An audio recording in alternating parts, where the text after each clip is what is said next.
Hello everyone, welcome to today's lecture. So today we are going to talk about SA 265, SA 299 and 300. Okay, so I request you guys to post the queries if you have anything from the previous lecture, or with respect to this lecture, if you have any queries or any questions, you can post it on the same time, on the app, and I will be taking up those queries. Okay, great. Let's start the session. So guys, let's talk about SA 265.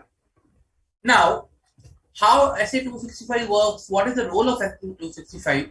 So, SA 265 is something like communicating deficiencies in an internal control to those charged with governance and management.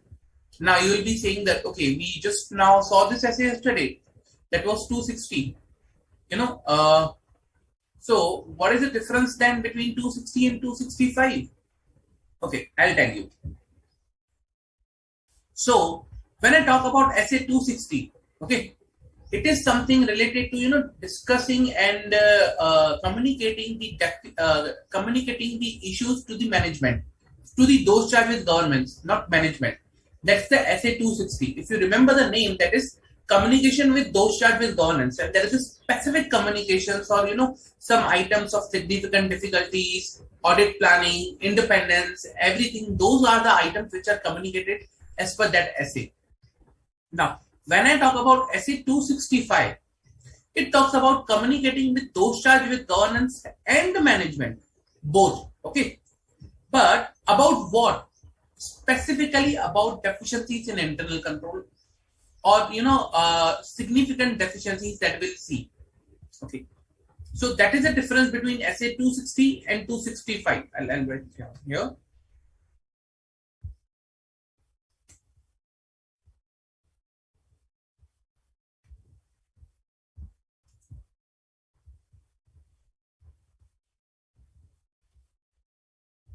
When I talk about SA 260, that says that you need to communicate with those charged with governance, and communication means for specified matters that is there in the essay itself. Okay, but when I talk about essay 265, it says communication with those charged with governance plus management. Now that is something about deficiencies in internal controls. Okay, deficiency in internal control. That is the difference. Okay. Now, to understand this particular thing, we need to understand two things. One, how we will be communicating. So, communicating deficiencies, how? Number two, what we call a deficiency in internal control system or internal controls. Okay. So, communicating deficiencies and how we will be communicating. So, these two things I'll say that we will be focusing upon in this essay. And if we understand these things, then we will be covering majority of the essay. Okay. Let's see the objective. What is the objective of this particular standard is?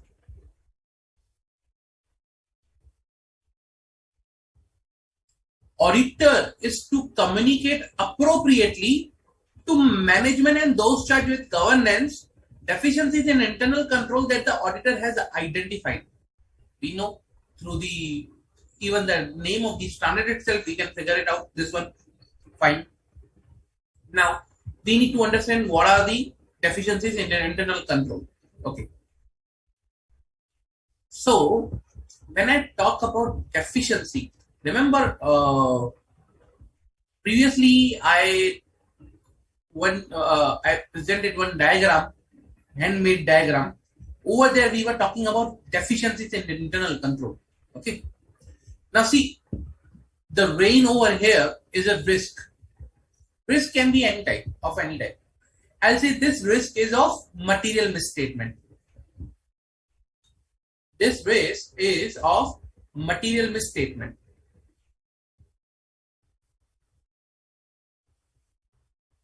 Okay.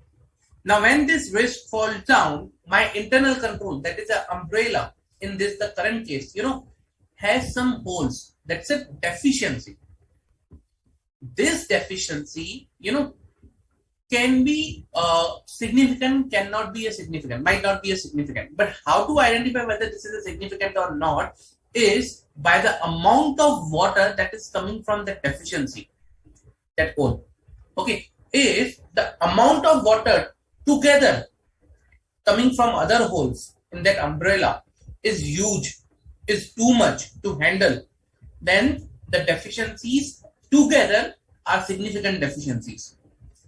But if the amount of water coming from those holes is not that much, it's some few drops, that's fine.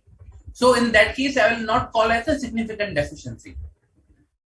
Okay, so deficiencies are nothing but the holes in the internal control, you can say, or anything where internal control is not able to restrict your risk or exposure to the risk. That is your deficiency in simple terms. Okay. So let me go back to our notes.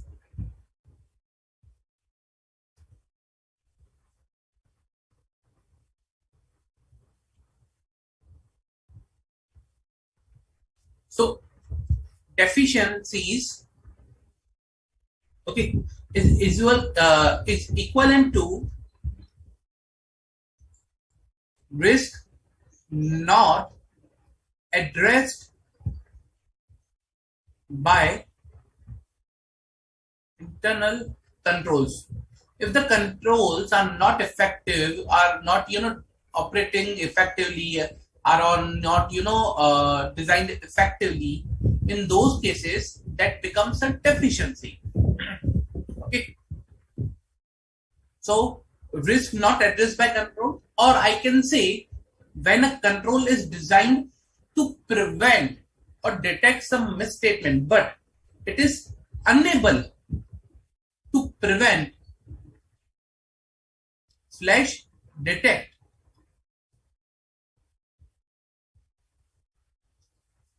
that misstatement.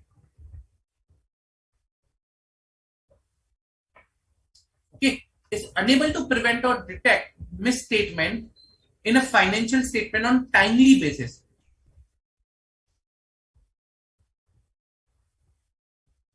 That is my deficiency in internal control.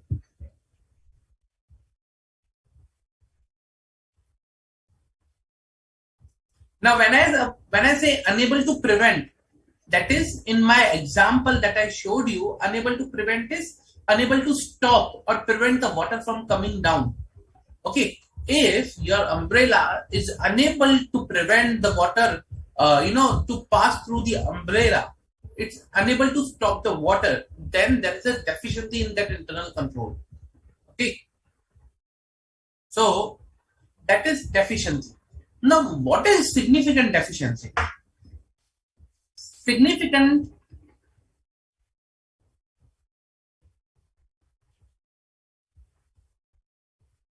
deficiencies. Now, significant deficiency is nothing but combination of deficiencies. Combination of deficiencies that require that is of sufficient importance, or that is of that much you can say quantum, that has that much magnitude, likelihood, so that requires immediate attention. So you can say combination of deficiencies of sufficient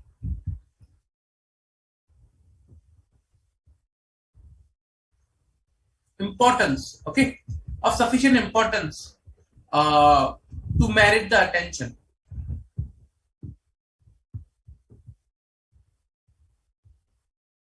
Means this is something which requires your attention immediately.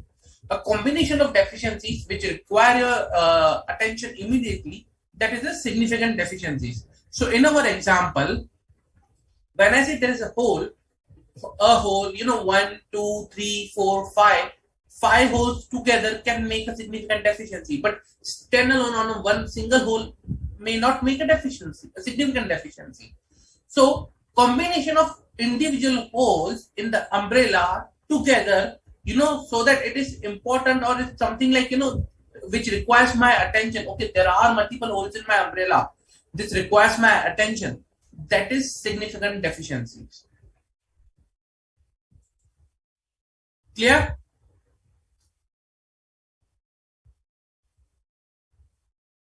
Okay. So once you identify significant deficiencies, you need to communicate to the management or those charged with governance. Let us see.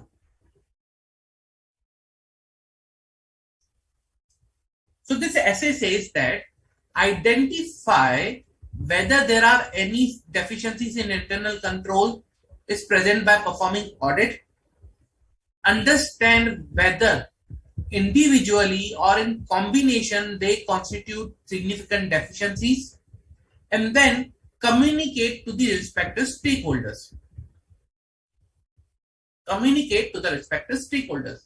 So first of all, you need to identify whether their deficiencies are. Then you need to perform audit procedures, and then based on that, you need to communicate. Okay. I understood. Okay, fine. I'll identify, then I'll perform my work, and individually and together I'll understand whether they constitute or significant deficiencies or not, and then I'll communicate. Fine. Now, I need to communicate on a timely basis, because if I communicate after 2 years of identifying deficiency, then there is of no use. If I identify deficiency today and if I communicate after 2 years, then what is the use of communication? So I need to communicate on timely basis. Time is of very importance everywhere. Okay. So when I need to communicate on the timely basis, okay, how I need to communicate?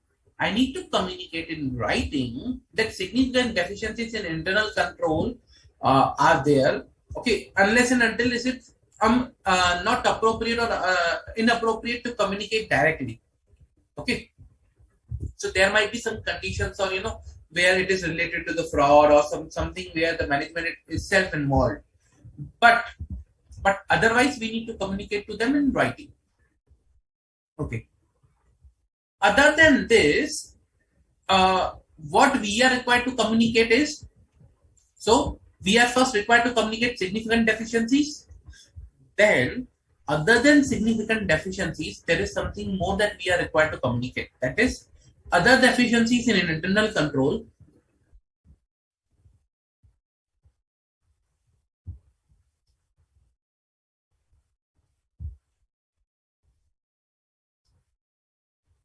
Other deficiencies in internal control that have not been communicated.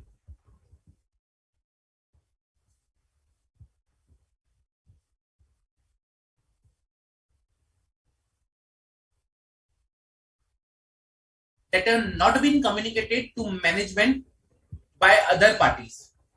Okay, not been communicated to management by other parties, okay, and are of sufficient importance. Means there are some small holes in the internal control in the umbrella that have not been communicated to management by anyone till now. Now, when I say other parties, what are these other parties? Who can be the other parties who can communicate deficiencies to the management? So you tell me, what do you think? Who can be the other parties here?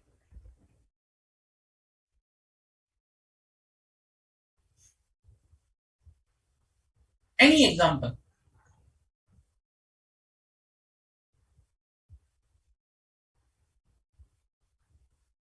Who can be the other parties here?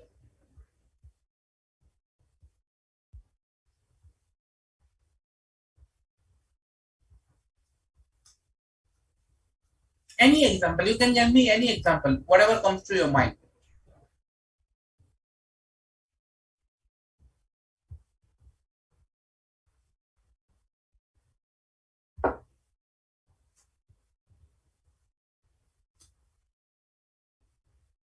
Come on, guys.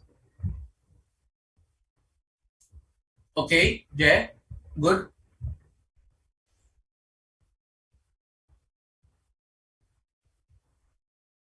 Any other example, guys? So we received two example, government employees. Now, any other?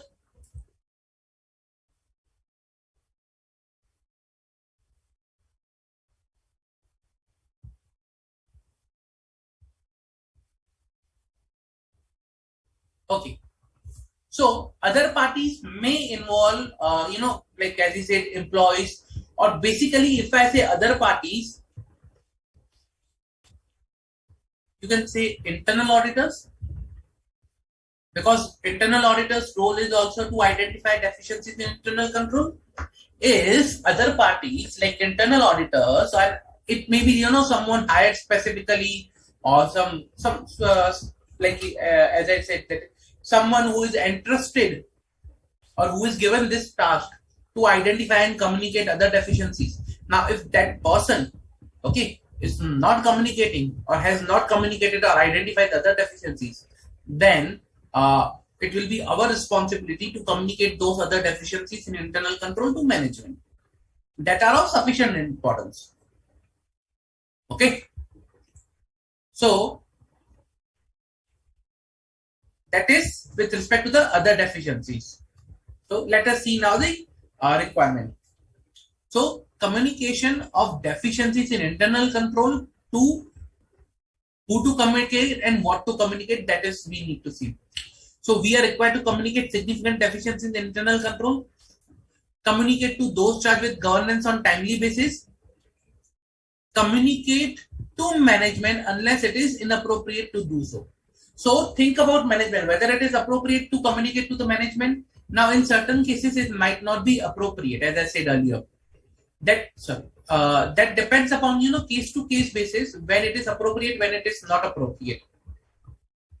But usually what happens is at times when management might himself is involved or management is aware, so at that time it becomes inappropriate to communicate to the management. Okay, but other than that uh, you are required to communicate significant deficiencies in internal control to management. Okay. However, let's say for example, if there is a fraud and the internal control was not able to prevent this fraud, or was not able to detect the fraud, then in that case what will happen is, in that case you will not be able to report that fraud to the management reason, because what will happen is, like, management is involved in that particular fraud. Now if management is involved in that particular fraud, then it is not good to communicate that particular fraud to the management itself. Okay, management, you are involved in this fraud, I know and I have identified. It's not appropriate. So that's why in some cases it's not it might not be appropriate to communicate to the management. Clear? Okay. Second thing that we are required to communicate is other deficiencies in internal control,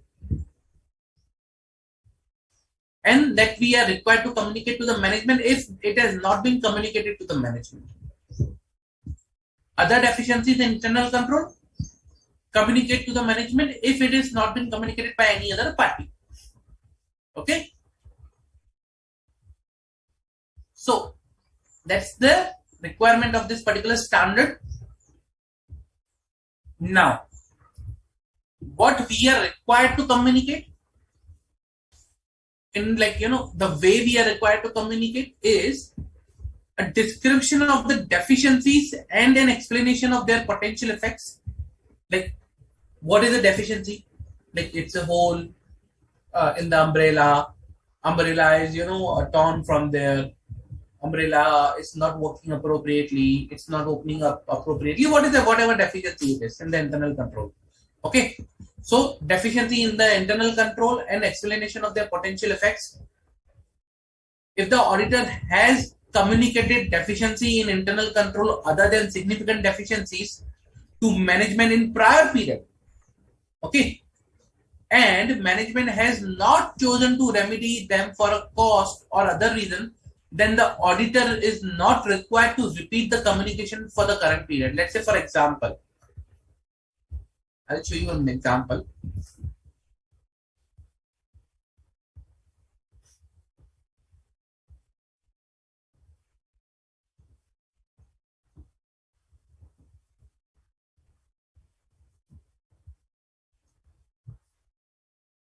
Let's say in quarter 1 FY22, I communicated to the management that your fixed asset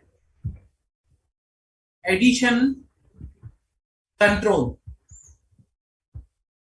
fixed asset addition control, that is internal control placed on the fixed asset addition process. Sorry.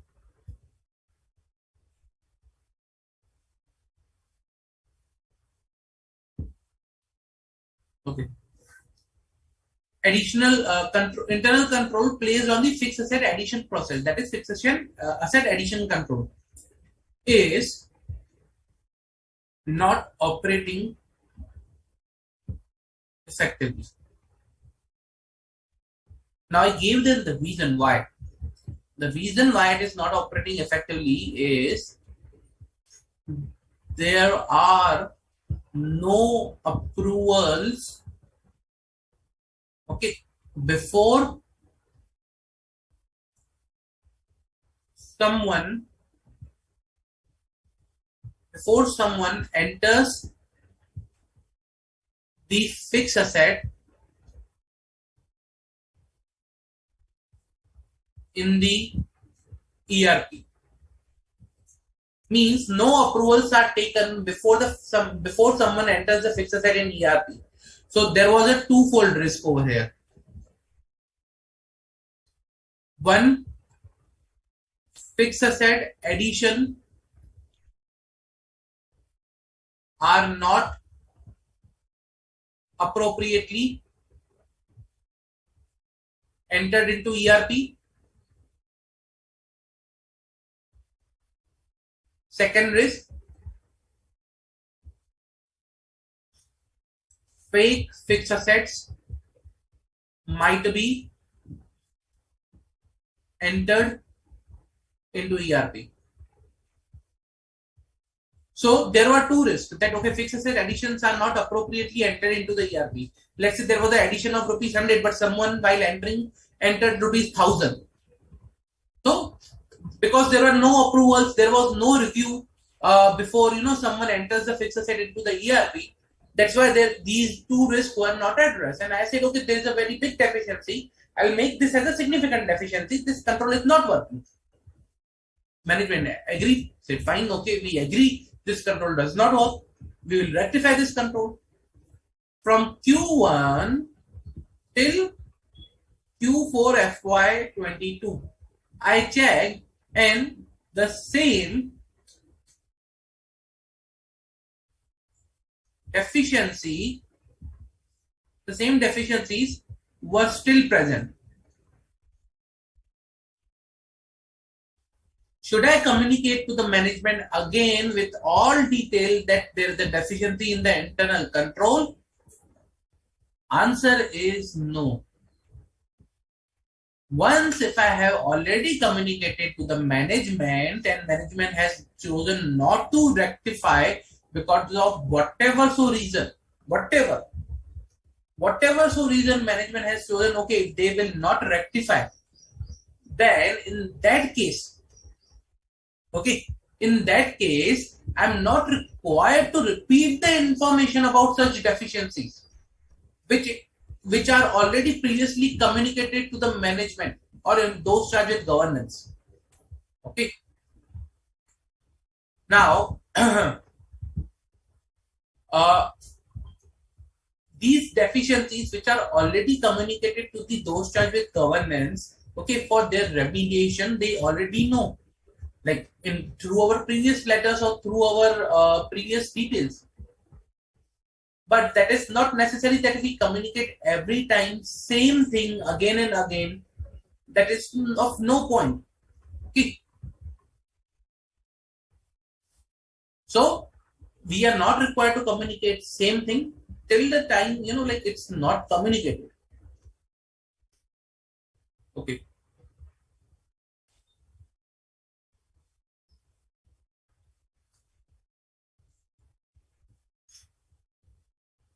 Then the auditor is also not required to repeat information about such deficiencies if it has been previously communicated to the management by other parties, such as internal auditors or regulators, unless there is a change in the management. So, for example, let's say this particular one,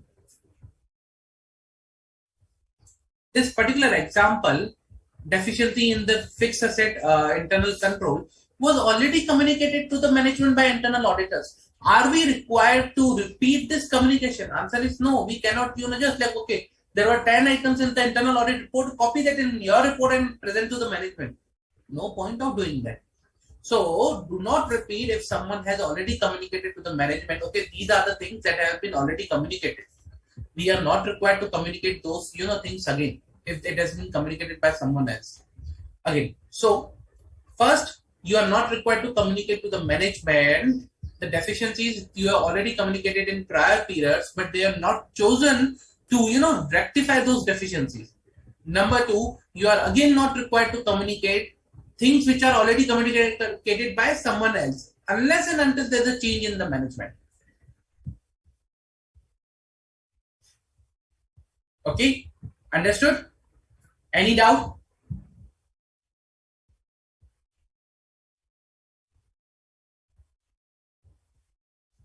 However, if there is a change in the deficiency or if there is a change in the situation, which changes the type of deficiency, nature of deficiency, impact of deficiency, then it will become your responsibility to communicate.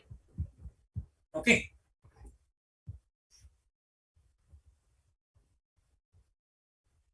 Any doubt? Now, in some cases, let's say for example,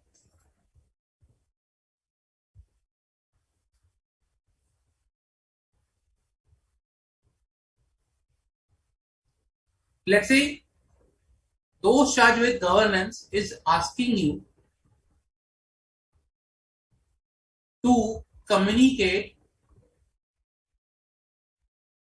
the deficiencies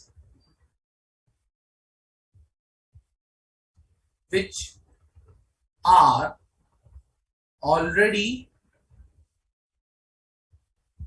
communicated to management in prior periods. Okay, those charged with governance is asking you to communicate the deficiencies which are already communicated to management in prior period. Now, what you will do? Will you communicate or will you say that we are not required to communicate? So you have two options. Either you will say, okay, here are the deficiencies, you will provide the list. Or second option, you will say, we are not required to repeat the communication which is already been communicated in past. So we are not required to repeat the communication. You can ask and go and ask a management like what was communicated to them. What you will do?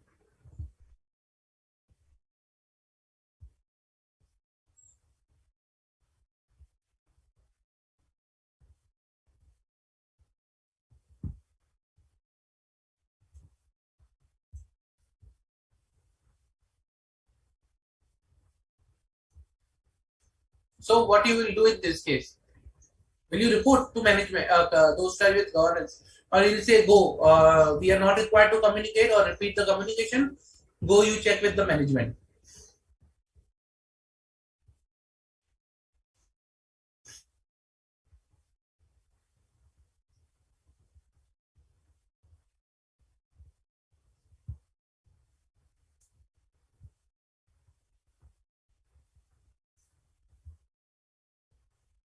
Correct, Jack.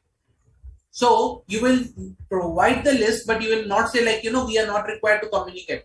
If those charges governance is asking you the detail, You can either provide them a list in a detail, and if you can provide them, the whole communication that was given to the management last time.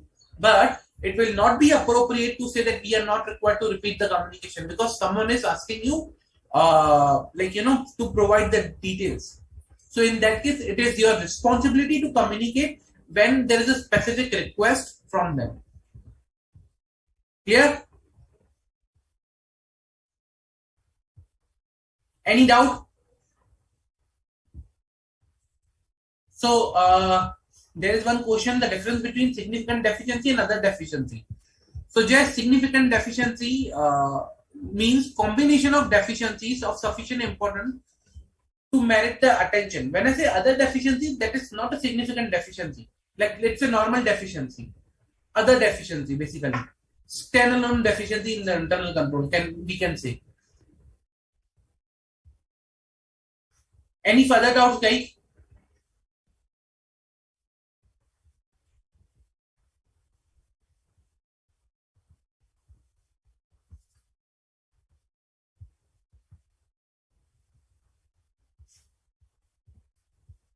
Any doubts? See, to make any deficiency, whether the deficiency is significant or not, or whether it requires any attention or not, you need to understand two factors.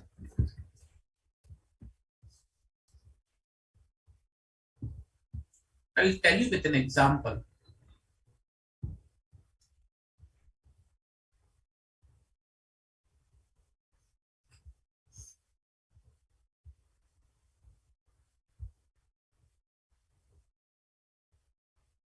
Okay.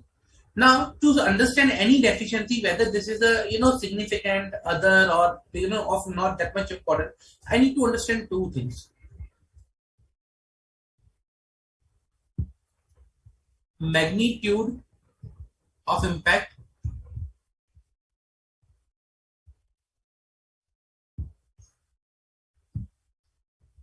likelihood, okay, of occurrence. Now, low, high, low, high. Okay. If the magnitude and the likelihood of occurrence are high, okay. So let's say, for example,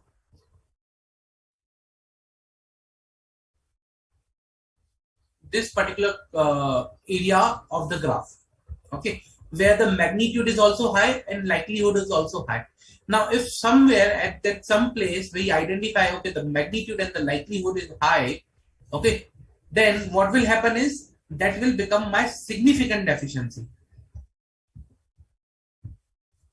I'll show you.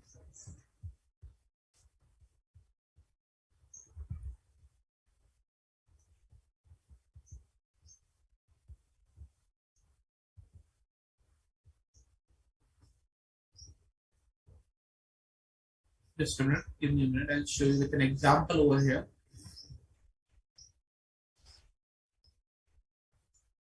Okay, let's say this particular example, if my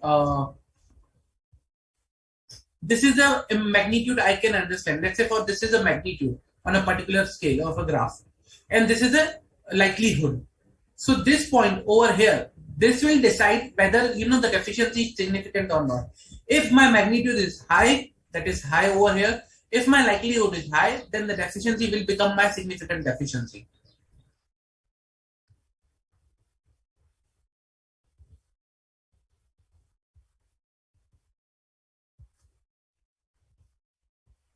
Okay. Now let's say, for example, the magnitude is high, but if I say, okay, likelihood is not that much high. Magnitude is high, I can understand, but the likelihood is not that much high. Then in that case, what will happen is, I will say, okay, this deficiency, this particular green deficiency, okay, represented by green line, will can be other deficiency, because this has a high magnitude, low likelihood, but still it requires attention because it has a high magnitude. Okay.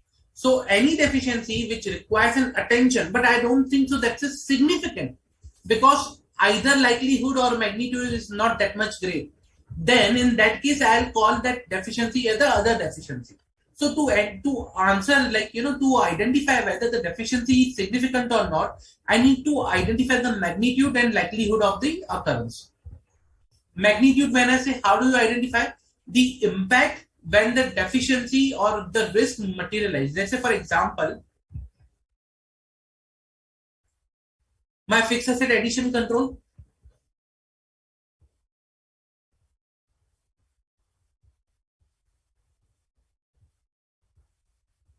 Okay, I identified, okay, my fixed asset balance, or not balance, fixed asset additions during the year are, let's say, rupees 50 crores on an average. In a year, the amount of addition I do to my fixed asset is the 50 crores. Okay. Now, there is a likelihood of, let's say, for example, probability of 25%, probability of 25% that the processor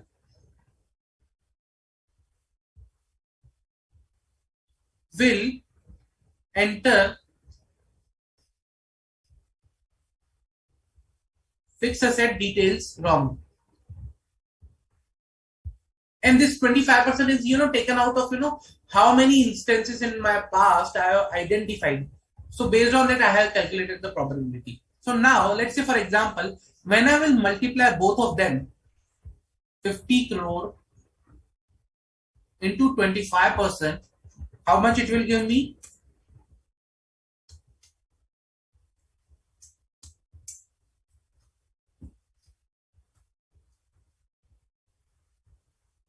A potential impact, I can look when the control goes fail. When the control fails, this could be a potential impact, 12.5 crore, if this control is not rectified. Now I'll compare with my materiality and I'll identify whether this is material or not. If material, then yes, this standalone will become my significant deficiency. If not material, then I'll check in combination. So, in combination with others, combination with other deficiencies,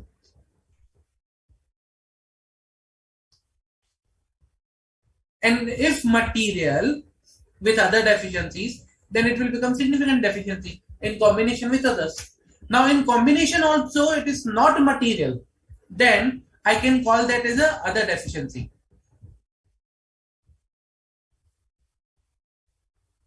Clear?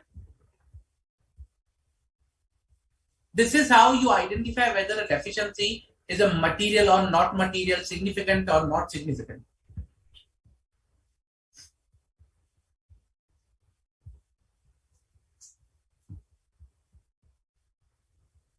Okay.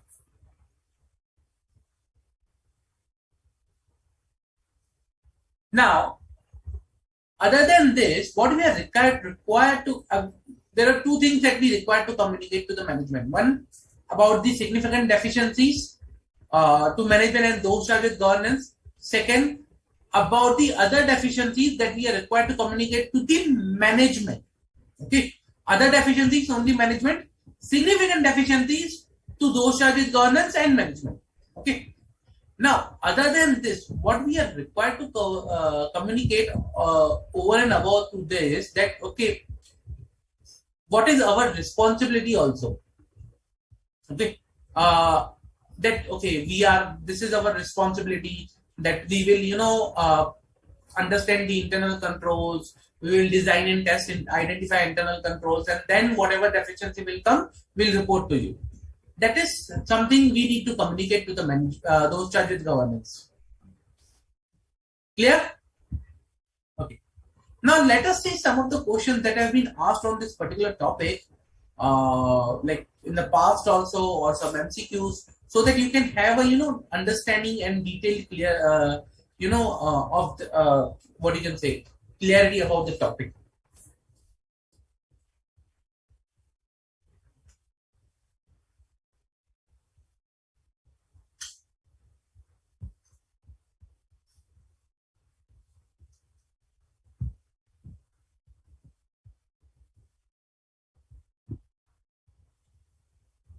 Just a minute, let me bring it.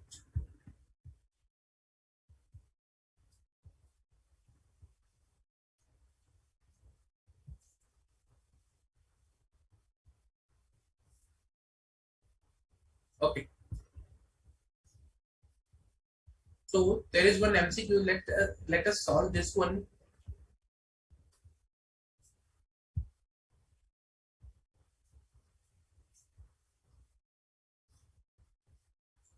During the course of audit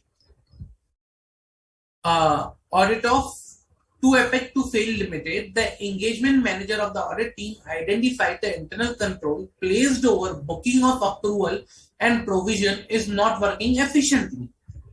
In their assessment, they identified there was a design inefficiency due to the inherent ERP and system limitation.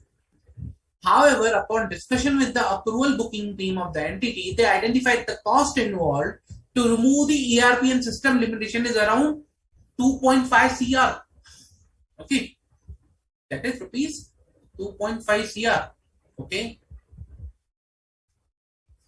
Engagement manager reported this issue to the engagement partner in their weekly review meeting. Also, engagement manager provided that the total approval booked for the year was 50 lakhs. Also, the provisional profit for the period for which they were auditing was rupees 25 lakhs. Based on this data, the engagement partner decided not to report this internal control deficiency to management, as the total cost involved in rectifying the issue is more than the benefits they will get. Okay, now you need to select, as an engagement quality control reviewer, please guide and select the appropriate option from below and decide whether the decision made by the engagement partner was correct or not. So so decision made by engagement partner is that, okay, don't communicate. Reason because the cost involved is much higher than compared to the benefit that we are getting. So whether now, before going to the options, I'll understand your point, whether we are required to communicate or not. Come on, guys. Are we required to communicate in the current case?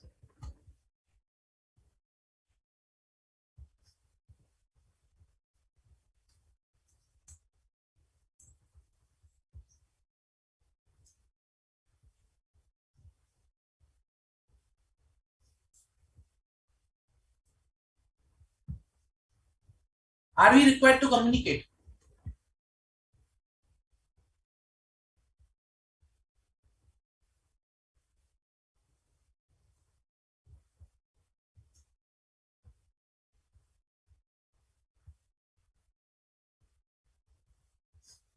Okay, let us see the options now, and then we'll select the option.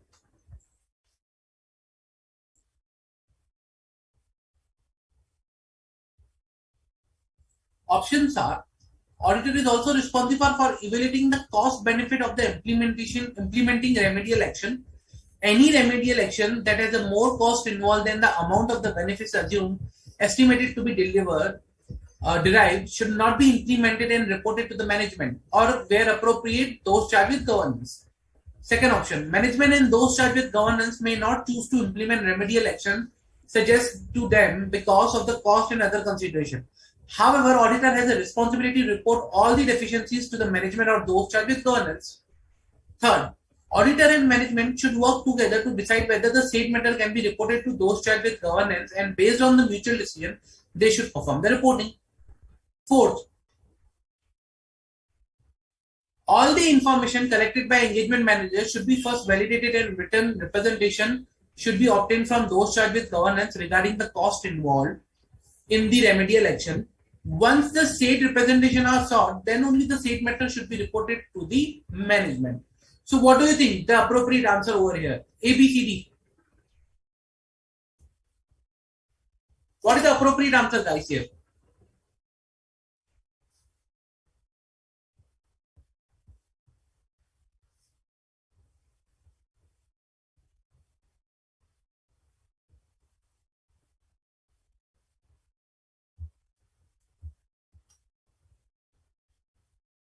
What do you think the appropriate answer is?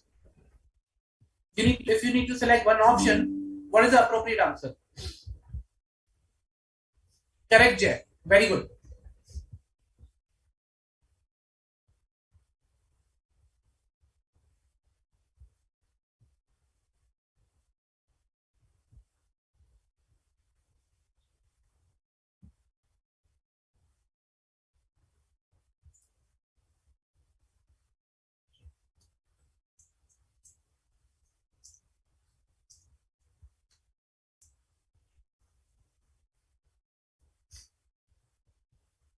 Come on, guys.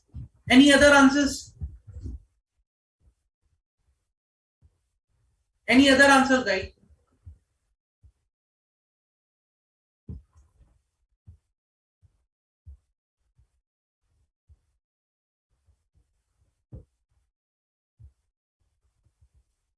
Any other answers?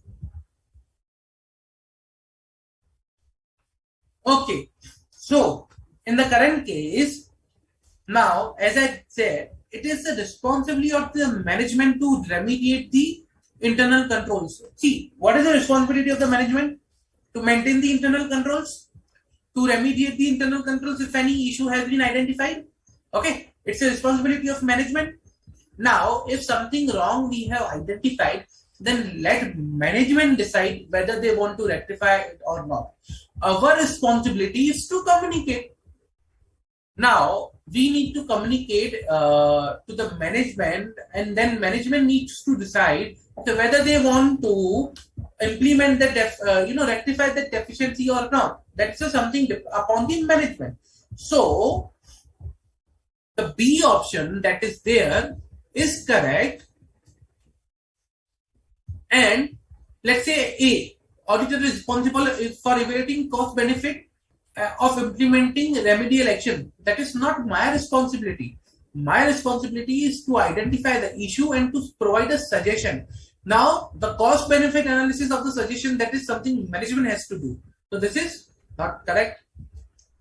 Auditor should work together to decide whether the state matter can be reported to those charged with governance. Answer is no. All the information collected by engagement manager should be first validated, and a written representation should be obtained from those charged with governance. No, sorry, not such any requirement. So the correct answer is B. Clear? Okay. Let us solve one more MCQ.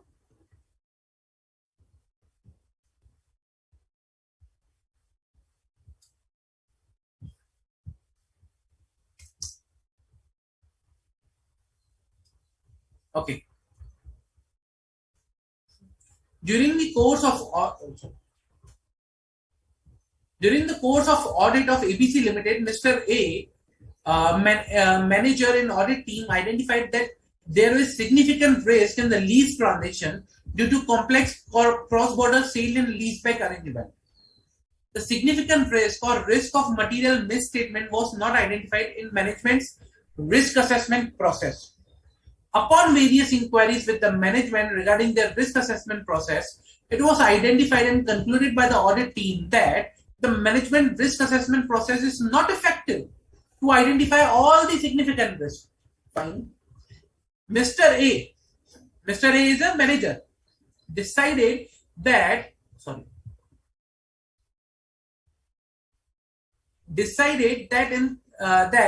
this, in combination with other potential deficiencies in internal control, constitutes significant deficiencies in internal control, and hence is required to be communicated to those charged with governance.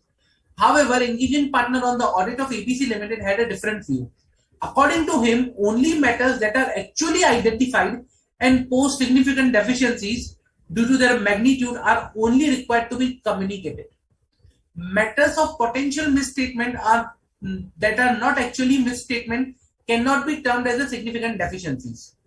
You are required to guide with respect to the matters of significant deficiencies that are required to be communicated to with those charges governance. Now the question is that whether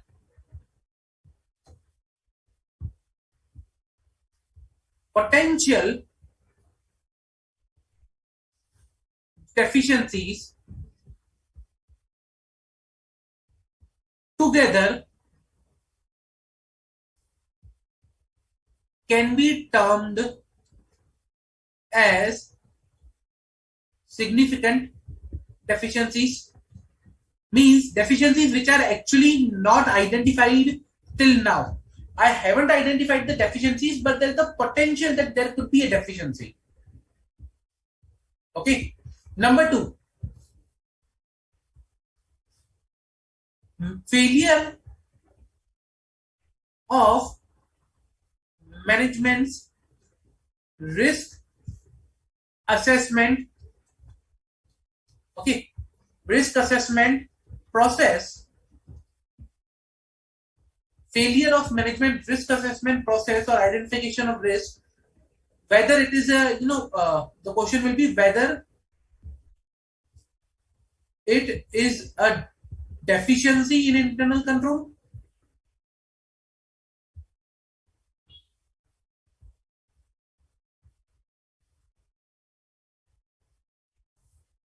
So these are the two questions that you need to answer. One, potential deficiencies together can be termed as a significant deficiencies or not. Second, failure of management risk assessment process, whether it can be a deficiency in internal control or not.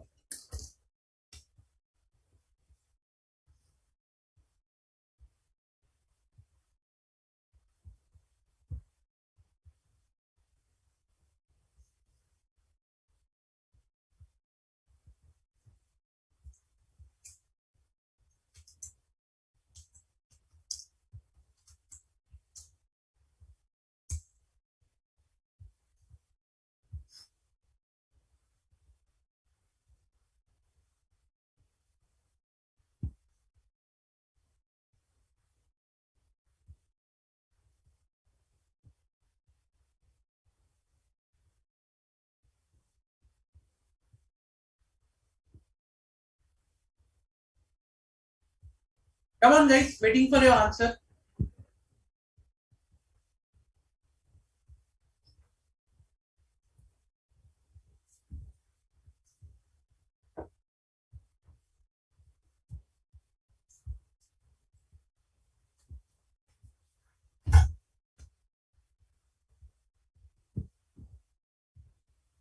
Come on. So whether potential deficiencies together can be termed as a significant deficiencies or not.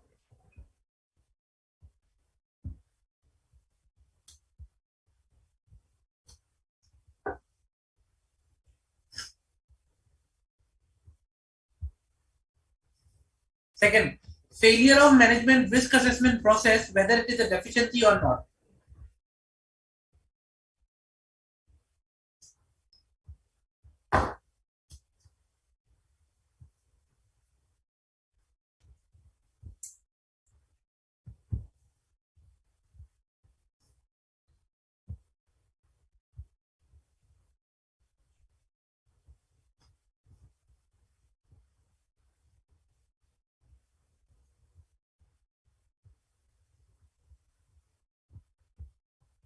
So I'll tell you both.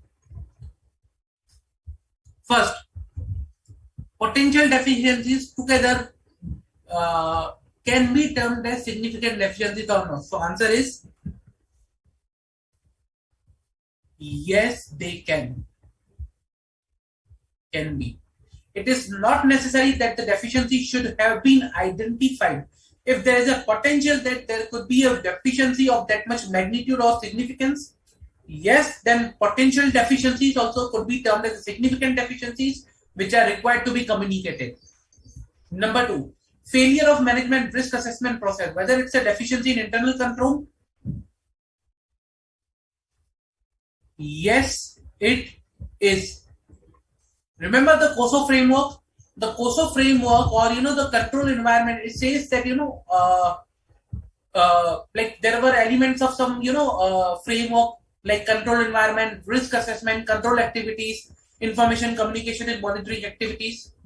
Now the important part is the risk assessment process. If the management risk assessment process, okay, is not appropriate, if the management risk assessment process is not appropriate or not that much effective, then I can say that okay, the internal control over the identification of the risk is not appropriate. What is risk assessment process? Risk assessment process is nothing but internal control placed over the identification of the risk by the management. That is management risk assessment process, and that's also type of internal control. And when I say that internal control is not working appropriately, or I identify, okay, that particular control, that is ineffective entities risk assessment process is not is ineffective, then in that case that is a indicator that there is a significant deficiencies in the internal control. So in both of the cases, the answer is yes. Clear? Any doubt, guys?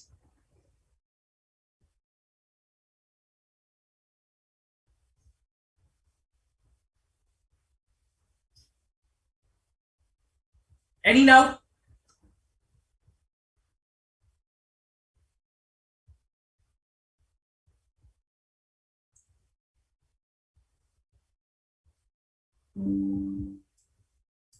Let us see one of the questions that was asked in the past exam. Okay, so let me bring it to the screen.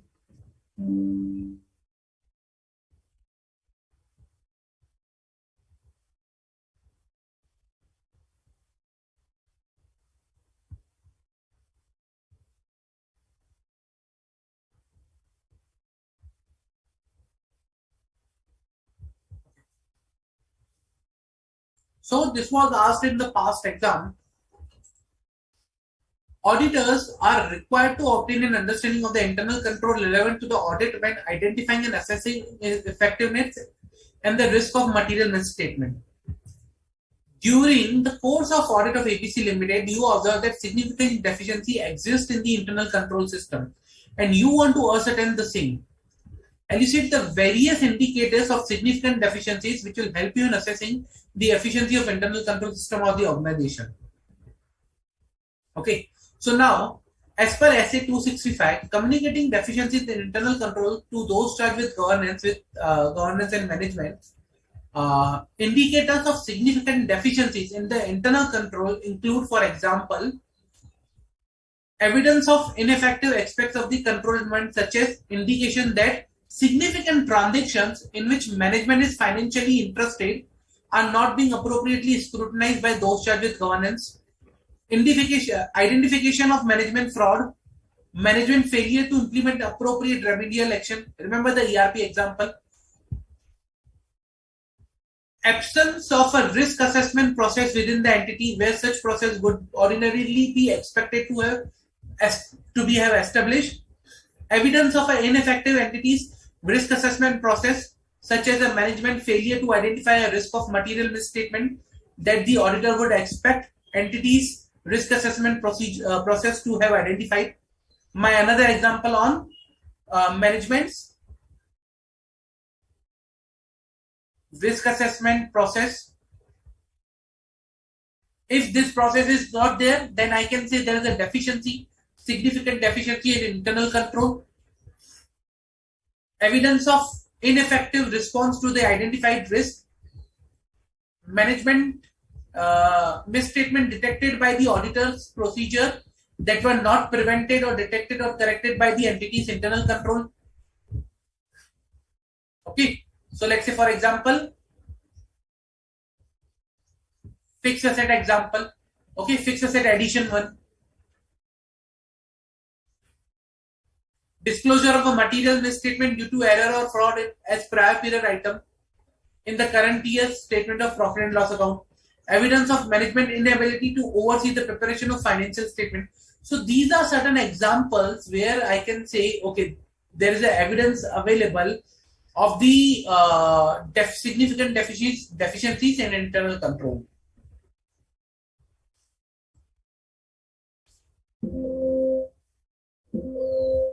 Understood, guys?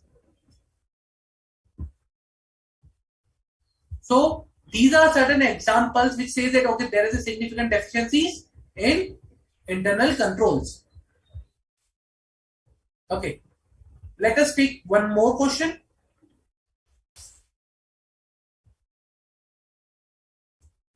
Let me bring it to the screen.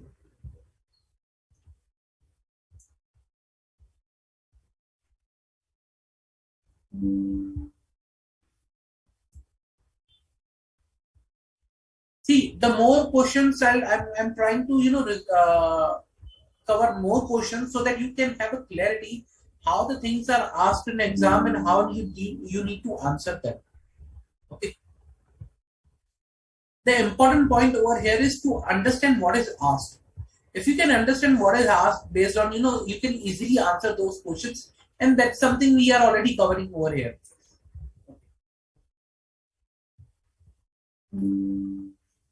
So yeah, just a minute, let me bring it to the screen.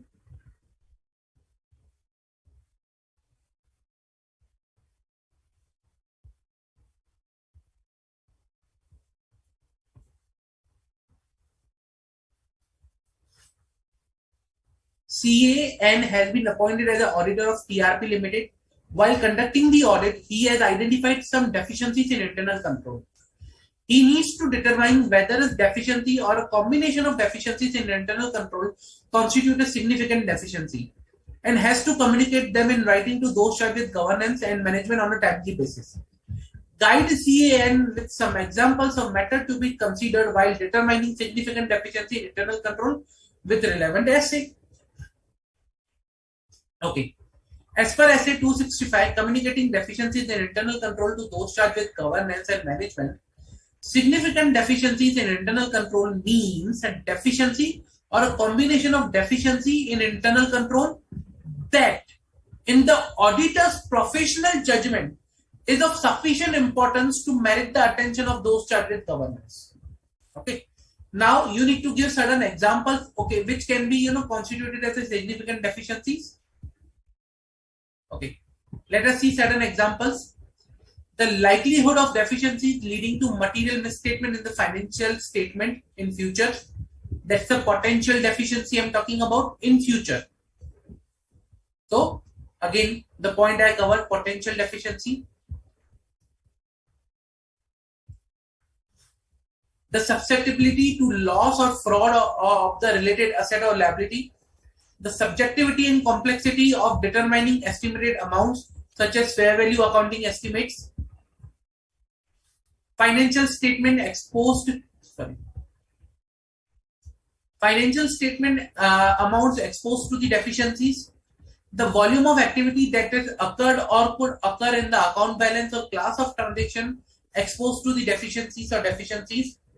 Importance of the control to the financial reporting process, like whether it's the general monitoring control such as oversight control, control over prevention or detection of fraud, okay, control over selection and application of significant accounting policies, control over significant transactions with related parties, control over significant transactions with outside entities, normal course of business, control over period and financial reporting process.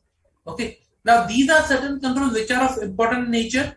If any there is a issue in these control, I could say okay, there is an issue or there could be you can say significant deficiency. The cause, frequency of the expectation detected as a result of deficiency in the control, the interaction of the deficiency with other deficiency in the internal control. So all these things together determine whether a deficiency is a significant deficiency or not. Clear?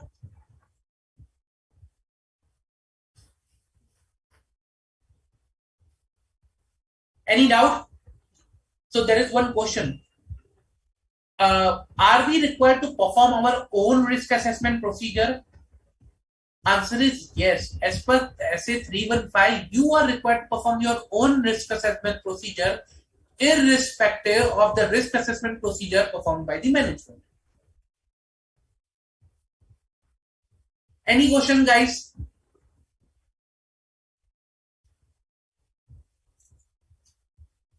Any questions?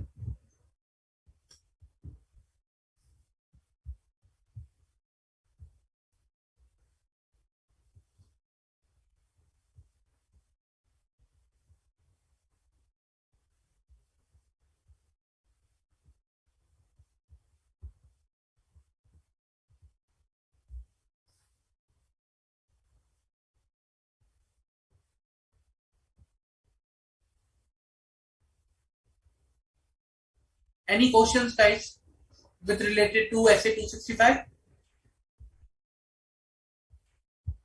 Okay.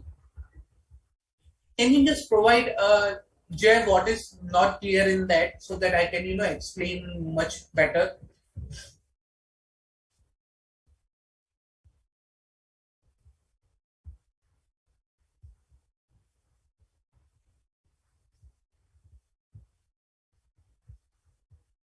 See, these previous two questions that I as of now discussed, what is the important over here, what is asked is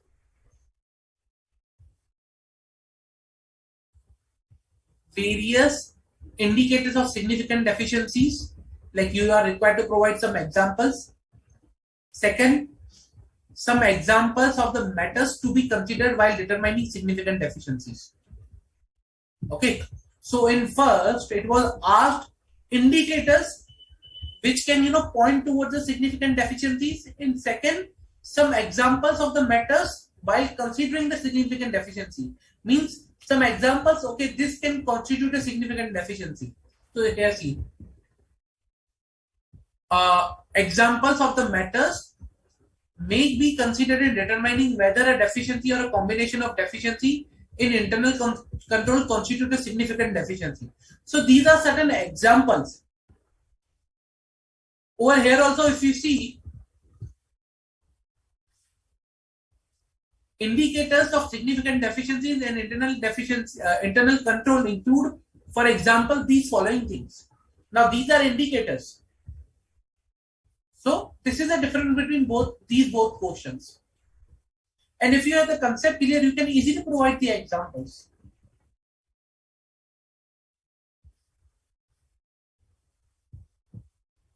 I hope I'm clear.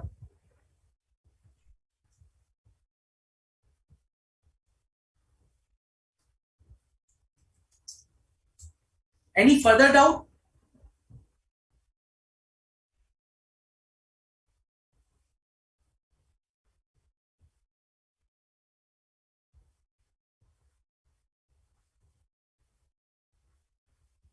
Any further doubt, guys? See, please ask if you don't understand. Okay, take the benefit of these sessions and ask as much as you can. If you are not able to understand, then ask freely. Okay, what is this thing we are not able to understand?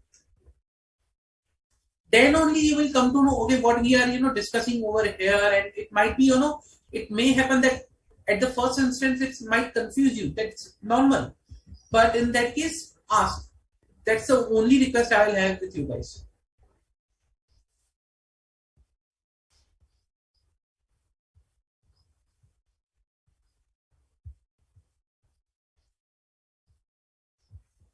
Okay.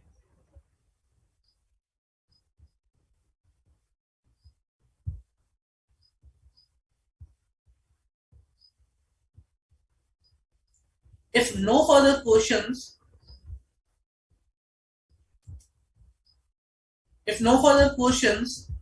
then I'll shift to the next standard for today, SA 299. Okay. Before going to or before starting this standard, first understand what is the requirement over here?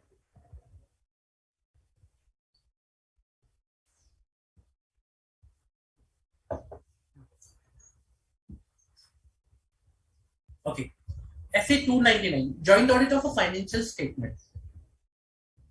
When I say joint audit of a financial statement, I'll show you with an example, with a story.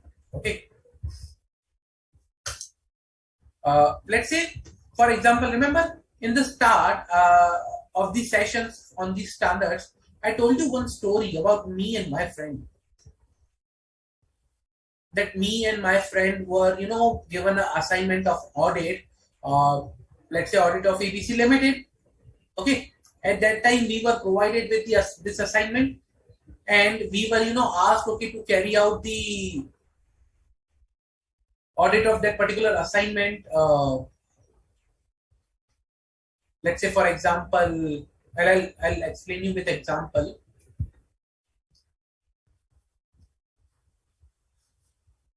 Let's say myself and my friend,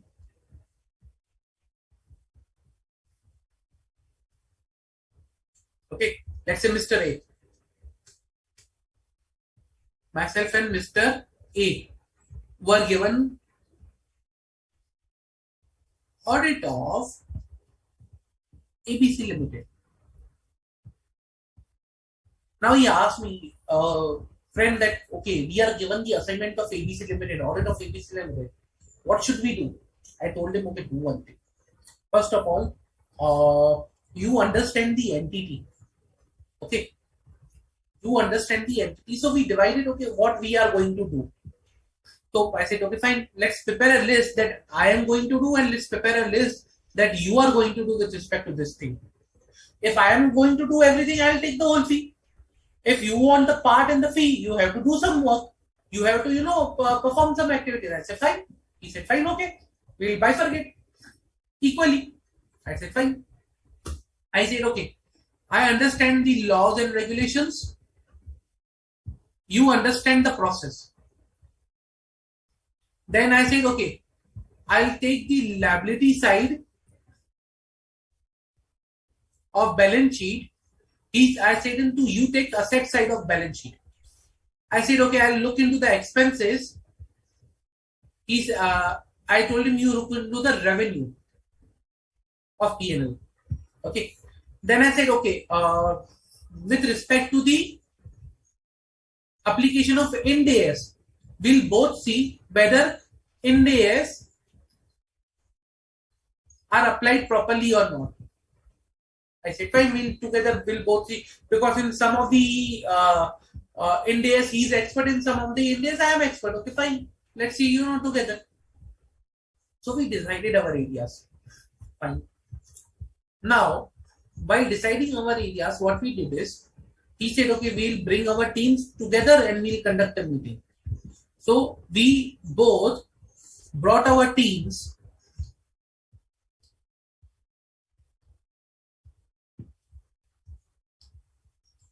to discuss the above bifurcation, that I will do liability, expense, and laws and regulations. He will understand the process, asset, and revenue. We said, fine, okay. Our team agreed. This is good, very good. We are happy. We will start our work. I said, very good. Okay. Then what happened is, during the course of to start the audits, we went to the management. We said, management, we have learned something about SA.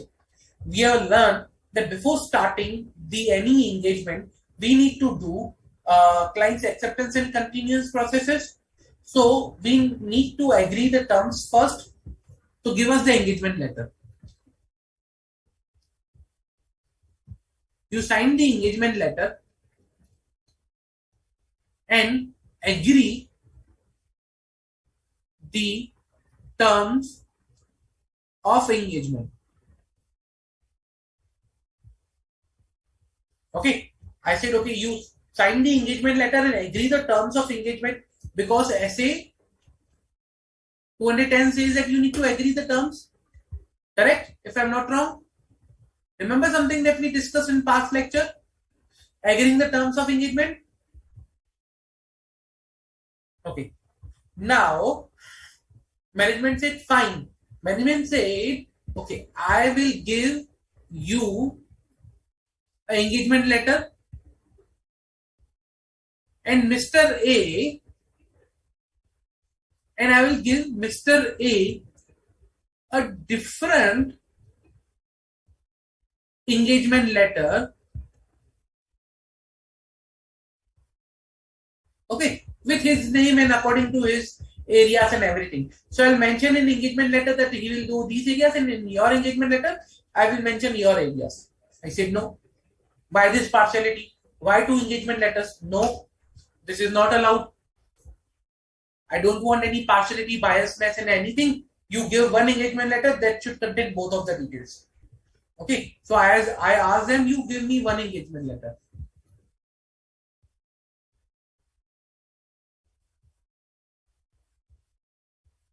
The condition should be same for both of us. Why you giving favorable condition to him and not favorable condition to me? We should have same conditions. Fine. Okay. We will have same conditions. Management agreed and they provided us one engagement letter. Okay. After getting that engagement letter, we started our work. We started looking into the things, the areas that we decided together, and we decided that we will be testing on a standalone basis. Okay, fine. Now, once it was done, once we agreed, we started the audit. What we did is, let's say for example, we were doing testing and we were doing, all the testings, all the procedures that was there. So management came to us. Management asked us, okay guys, tell me who one is responsible for the asset out of you? Who is responsible for assets? So I said, responsibility for the asset is Mr. A. Mr. A told, no, we are together responsible. We are, doing audit together. I said, why? Why we are together responsible? Last time when I asked you what you will do, you told me that you will do asset. I said, I will do liability. Then why I am responsible for the liability? I said, no, not accepted. I am only responsible for areas that I have selected to perform. That was agreed earlier. Like you are paying me for liabilities, why I should take responsibility for assets? That is something you are getting paid for. So only areas where I have agreed with my responsibility and that is agreed between us, I will be responsible for that area. I will say to management, please go to him for asset. He is responsible. I am not responsible. Management said, okay, fine. Now after doing everything, okay, it was time to issue audit report. So what Mr. A, my friend, told me, let's issue separate audit reports. I said, why to issue separate audit reports? He said, I'll issue the audit report for liabilities. Oh, sorry. I need to issue audit report for liabilities, laws and regulations, and expenses. He said he will issue for asset and revenue. I said, okay, let's do one thing. Let's issue together one audit report. And we'll mention our areas. We agreed, okay, fine, one audit report.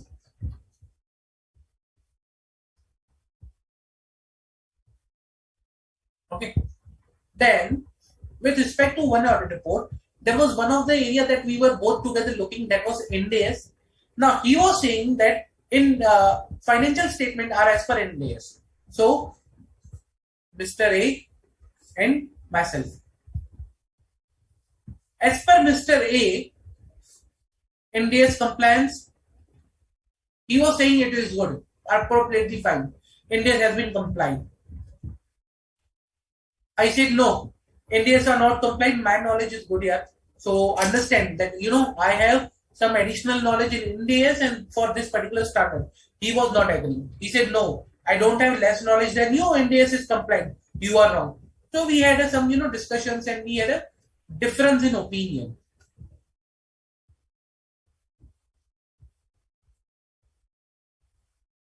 He had some difference in opinion. Now, he said, okay, till the time difference of opinion is there, we will not issue audit report. I said, why? Why? The client will kill us. If you will not issue the audit report on the time, the client will come to you and will kill you. What should we do? So he said, okay, I am the senior. I have more year of experience. My say will go and my audit report will be final. I was wondering whether I can allow this because, if he's senior and if he's issuing some audit report where there's a difference of opinion, what should I do in this case? Like, he's my friend, he's senior, I have to listen to him. So what I did is, I said, okay, you issue whatever you want. Okay, you issue your audit report. So he issued his audit report. What I did is,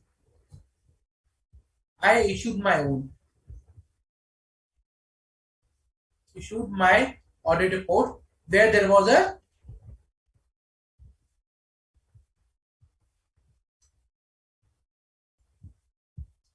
difference of opinion.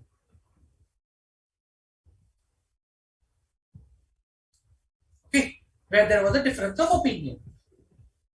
And I provided a reference to his audit report and he provided reference to my audit report. Matter closed. Okay, so we issued together two different audit reports. Now, from all this story, I will correlate the standard and I'll provide you, I'll try to simplify the things. So, when I talk about joint audit of financial statement, it's nothing but, it lays down the principle for conducting joint audits by the auditor. Okay, joint auditors. So, when I use the word JA, it's a joint auditors. Okay, so objective of this standard is to lay down broad principles for the joint auditors in conducting the joint audit, to provide a uniform approach to the process of the joint audit. See, while doing the joint audit, so many issues we encounter. What you will do, what I will do, for which you will be responsible, for what item I will be responsible, how to issue audit report in case of joint audits. So there are a lot of things that are required to be discussed. Okay, to identify the distinct areas of the work and coverage thereof by each joint auditor, and to identify individual responsibility and joint responsibility of the joint auditors in relation to the audit. So all these things are provided by this particular standard. Okay. Now, audit planning, risk assessment, and allocation of work with respect to the joint auditor. Joint audit. So, as per the standard, engagement partner and other key members from each of the joint auditor are required to be involved in the planning of audit. Remember when we discussed about this here, like what we will do, what he will do, I called my teams, I informed my teams, okay, come together, we'll discuss this, and I informed them, okay, this is the thing that we are doing. So my team and Mr. A's team came together and we discussed some items. That is, bringing the team into the planning and, discussing these items. Joint auditors shall establish the overall audit strategy that sets the scope, timing, and direction. Like you will do revenue, I will do expense, you will do asset, I will do reliability. If a joint auditor come across matters that are relevant to the areas of responsibility of other joint auditors, then matters should be communicated to the all joint auditors. Let's say, for example, while doing the liability, something came up to me, related to the revenue. So revenue was done by other joint auditor, that is Mr. A. So it is my responsibility to communicate to Mr. A. Mr. A, there is something I have identified in the revenue. You should go and look into that. Okay. So that is something, responsibility of a one joint auditor if they identify something with respect to the other joint auditors area. It is the responsibility of each joint auditors to study and evaluate prevailing system of internal control and assessment of risk relating to the areas of work allocated to the same joint auditor. So let's say, for example, if I am taking expense, it is my responsibility to evaluate the internal controls around the expense and risk present in the area of expenses. And for him, it will be revenue and assets. Clear? Any doubt till now with respect to the planning and risk assessment process in the case of joint audit. Any doubt, guys?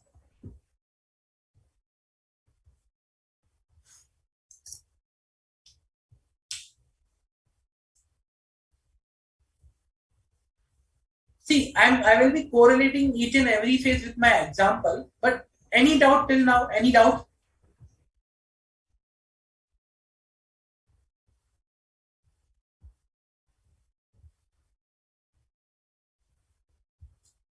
No.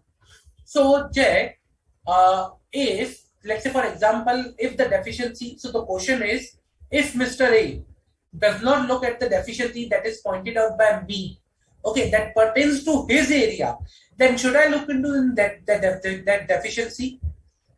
See, now let's say for example, assets that was something to him. Now, if I have identified any of the deficiency with related to the asset, I need to communicate to him. But after communicating, it will be his responsibility to look into that. It will not be my responsibility to address that particular deficiency and to perform the audit procedures around that deficiency, unless that's something related to my area also.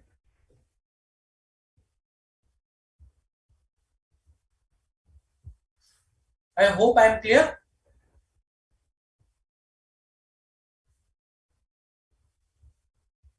So if something is not related to my area, then I'm not responsible to look into that.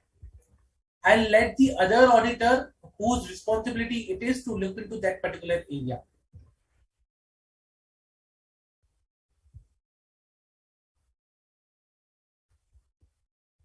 Any doubts, guys? Any doubt?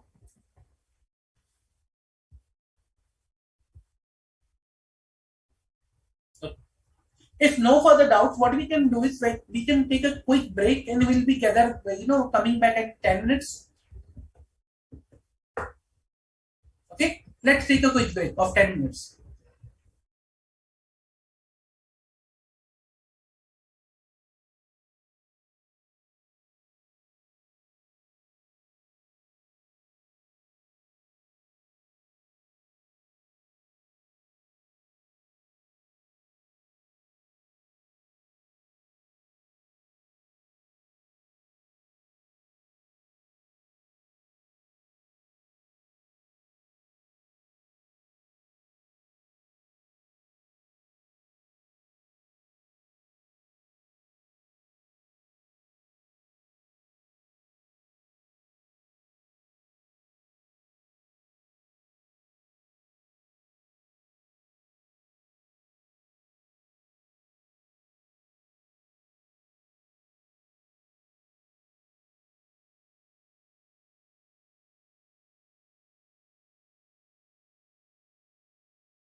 Hello everyone, welcome back. Okay, let's continue the topic.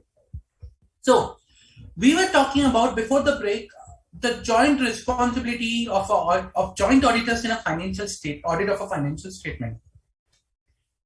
With my example, remember I was talking about how me and my friend Mr. A divided the work.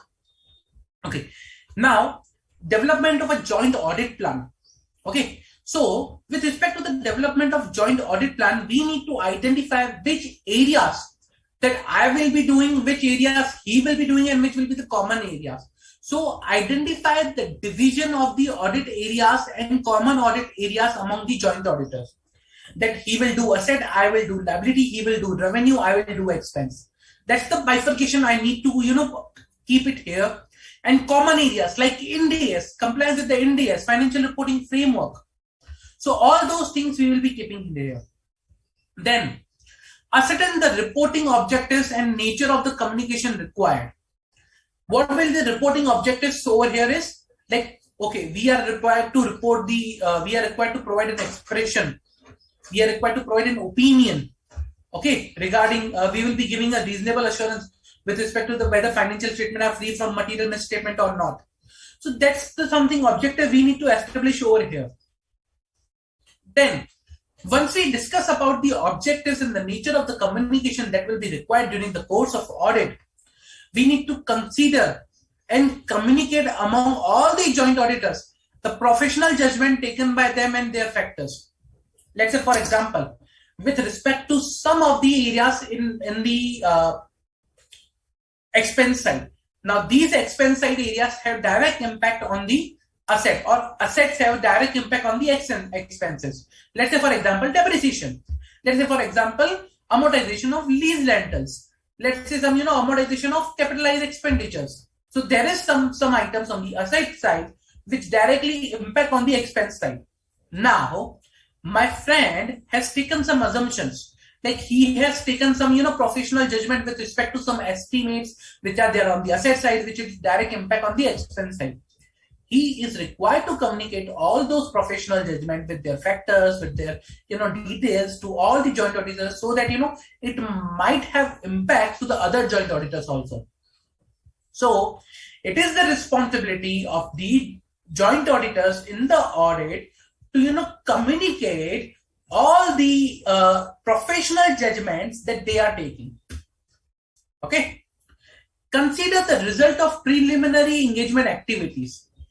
Client acceptance and continuance. Remember, we went to the client, we asked them engagement letter, he was providing two different engagement letter. We thought, okay, we need one single engagement letter, we'll do combine the client's acceptance and continuance. Ascertain the nature, timing, and extent of the resource necessary to perform the engagement. How much of the team member I will require, how much of the team member he will require. He needs to do asset, I need to do liability. He might need to go to inventory count, he might need to go to physical count of fixed asset. I might not. So accordingly, the requirement will change. He will require some more person, I will require some, persons who are there at the client place. He requires some person who are at the physical locations. So accordingly, we need to decide how many resources, how much time we need to perform our audit, to perform our audit procedures of our respective, our own areas. That's something very important. Assess risk of material misstatement, communicator to other joint auditors, and documents. Let's say, for example, I assess there is a risk of material misstatement with respect to the financial lease transactions that impact my assets, that impact his asset sides. Okay, I identified through the lease expenses that were booked in the expense side. Now, if I say there is an issue with respect to the lease expenses that are shown in the books of account, the next impact will go to the asset side, that the right of use of asset that is there in the asset side. And hence, whatever area or whatever, risk of material misstatement I have identified, I am required to communicate to the other joint auditors in order so that they can,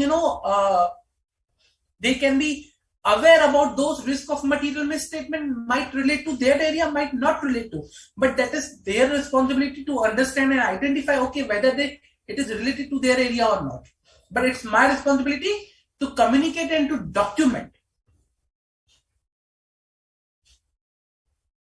Discuss the nature, timing, and extent of the audit procedure for common and specific areas and communicate to those charged with governance. Usually, audit plan, audit timing, and the procedure that we are going to cover in the audit, we communicate with those charged with governance. SA 260. In case of a joint auditor, we both will communicate because to both of us, SA 260 will be applicable. Joint auditor shall obtain common engagement letter and common management representation letter. It should not happen that he has a specific engagement letter with specific terms and I have specific engagement letter with specific terms. Okay, that is not done. That partiality, biasness not allowed. You need to have a common engagement letter, common management representation letter. Joint auditors should sign the work allocation sheet and share with those charged with governance. Means this work allocation sheet, okay, you do liability, I do liability, you do asset, I do expenses, you check for the revenue. In this, we'll commonly see this is a work allocation sheet. We'll sign this sheet and we'll provide to the management or those charged with governance. Okay. But in actual life, this is a more detailed one, more, into detailed summary of each and every phase. Each and every phase will have its own responsibilities.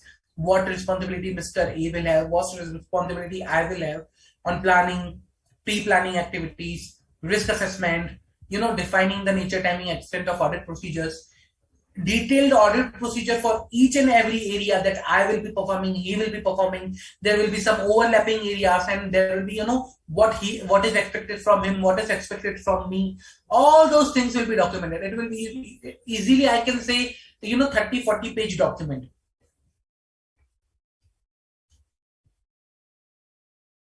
That is with respect to development of joint audit plan. Okay. Now, responsibilities and coordination among the joint auditors. That is very important. So, responsibilities in case of the areas that are given to that particular joint auditor. Joint auditor is individually responsible for work allocated to such joint auditor, including proper execution to the audit procedures. Means he is individually responsible for the area which is assigned to him or which is agreed that he will be performing work. Joint auditors will be responsible jointly and severally for work not divided between the joint auditors and required to be carried out by all joint auditors. Decision taken by all joint auditors in respect of common areas. Matters brought to the notice of joint auditors by one of them on which all of them agree. Examining compliance of financial statement with relevant statutes. Presentation and disclosure of financial statement as per applicable FRF. Ensuring compliance with relevant statute, applicable SA and other relevant pronouncements. Okay, so these are the areas that where each joint auditor will be severally and jointly responsible. Each joint auditor is required to assume that the other joint auditor has carried out their part of the audit work as per the SA. It shouldn't happen that, okay, I go to Mr. A and say, you have not done your work as per the standard on auditing. You have not checked assets appropriately. I'm not required to review their work. I'm not required to review other joint auditors' work. Reason because other joint auditors, I will assume that the other joint auditors have done their work according to the standards, have done their work according to the procedures or the professional standards they are required to follow. Okay. So I am not required to review the work performed by other joint auditors or perform any test on the sample basis. So let's say, for example, Mr. A has verified the assets. I'll not go again and verify the asset, even on the sample basis. I'll not check, okay, whether he has done the appropriate work or not. He's a chartered accountant, I'm a chartered accountant. he has the same level of knowledge that I have. So I need to assume that he has done the work as per the professional standards applicable to him. Not, like he will assume that I have done the work according to the professional standards that are applicable to me.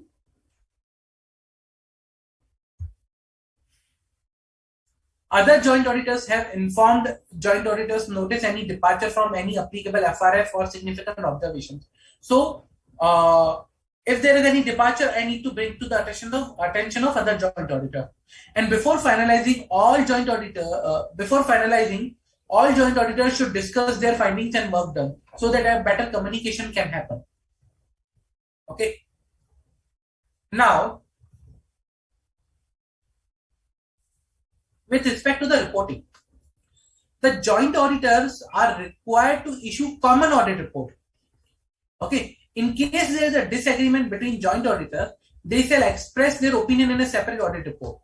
Remember, there was a difference of opinion between Mr. A and me. So I issued a separate audit report.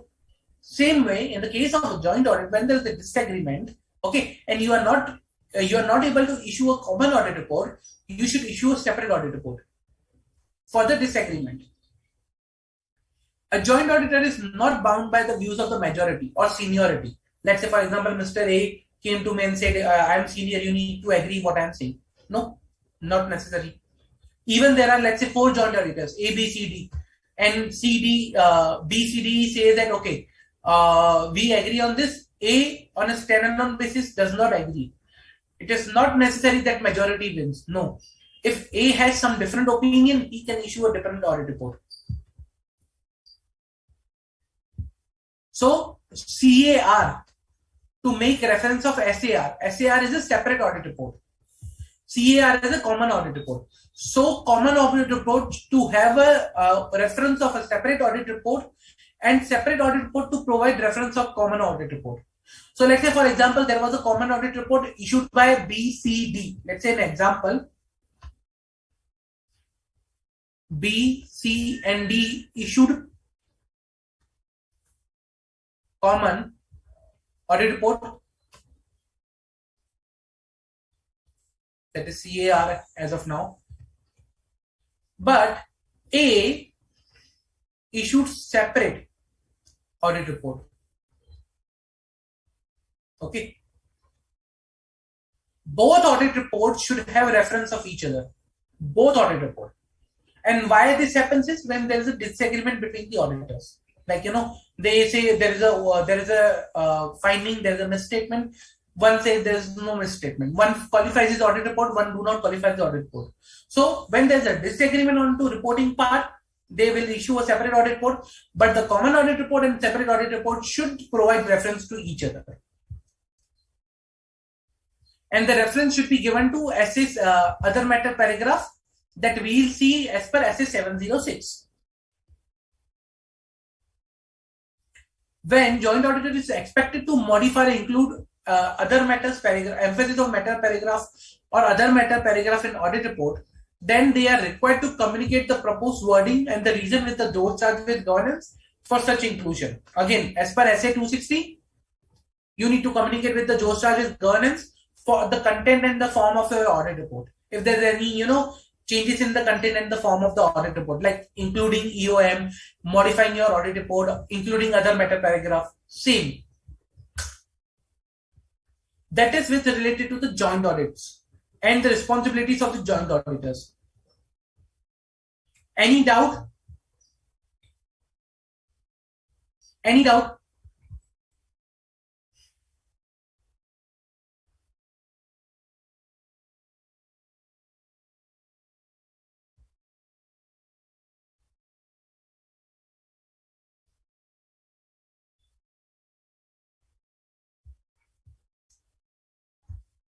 Any doubt, guys? With respect to the SA 299?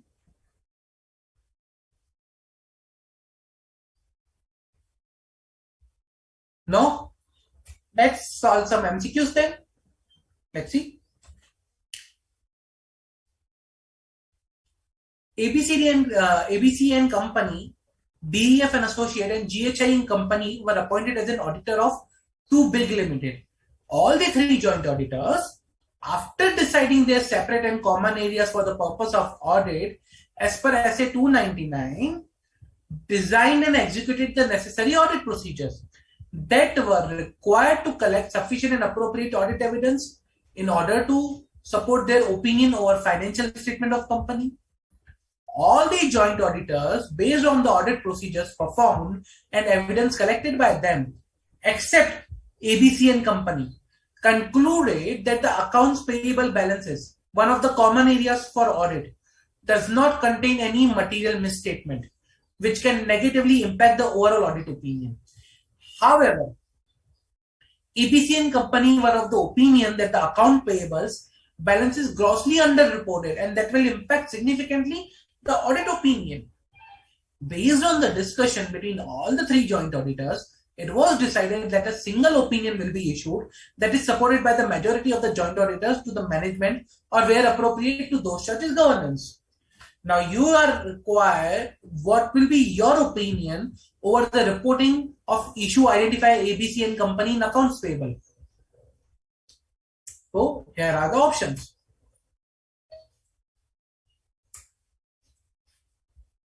A joint auditor is bound by the views of majority of the joint auditors regarding the opinion or the matters to be covered in the audit report and shall express the opinion formed by the said majority of the joint auditors in case of a disagreement.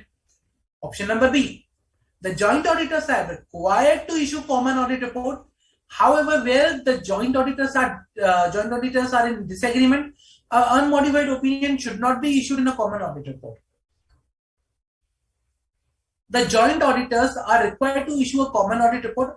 However, where the joint auditors are in disagreement, no audit report should be issued till the time disagreement is resolved. A joint auditor is not bound by the views of majority of the joint auditors regarding the opinion matter to be covered in the audit report and shall express an opinion formed by the same joint auditor in a separate audit report in case of a disagreement. So which option you will select out of these four? I hope you understood the question. So which option you will select, guys?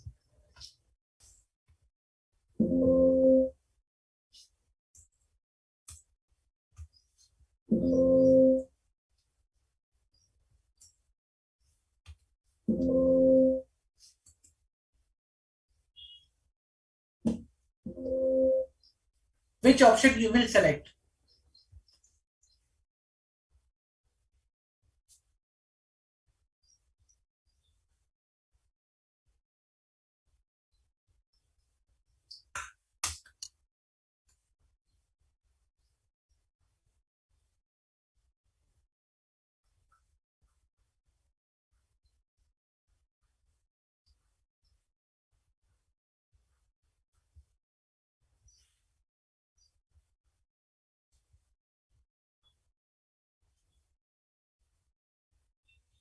Come on, guys, pretty easy.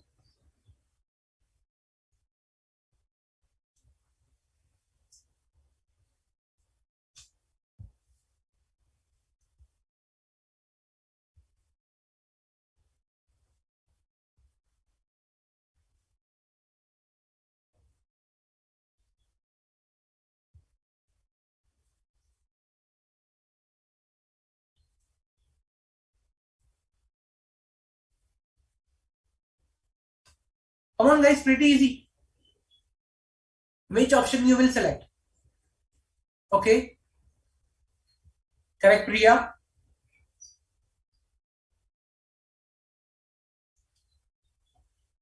Correct, Jay. But from the option which you will select? A, B, C, D.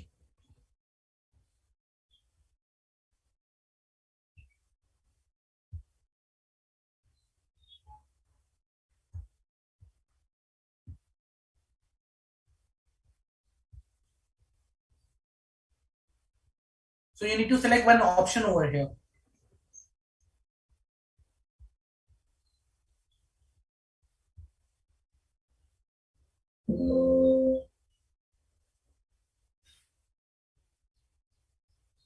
So in the current case, as I remember discussed, that in case of a disagreement, what they should do is the joint auditor who is having a disagreement can issue a separate audit report, and separate audit report will have the reference of common audit report, and the common audit report will have a reference of separate audit report. Remember? So let's see the options over here and which one is the appropriate in that sense. A joint auditor is bound by the views of majority. Remember, I discussed it's not bound by the views of majority. So first one is wrong. Second, joint auditors are required to issue a common audit report. However, where joint auditors are in disagreement, an unmodified opinion should not be issued. That is wrong. That is not the requirement.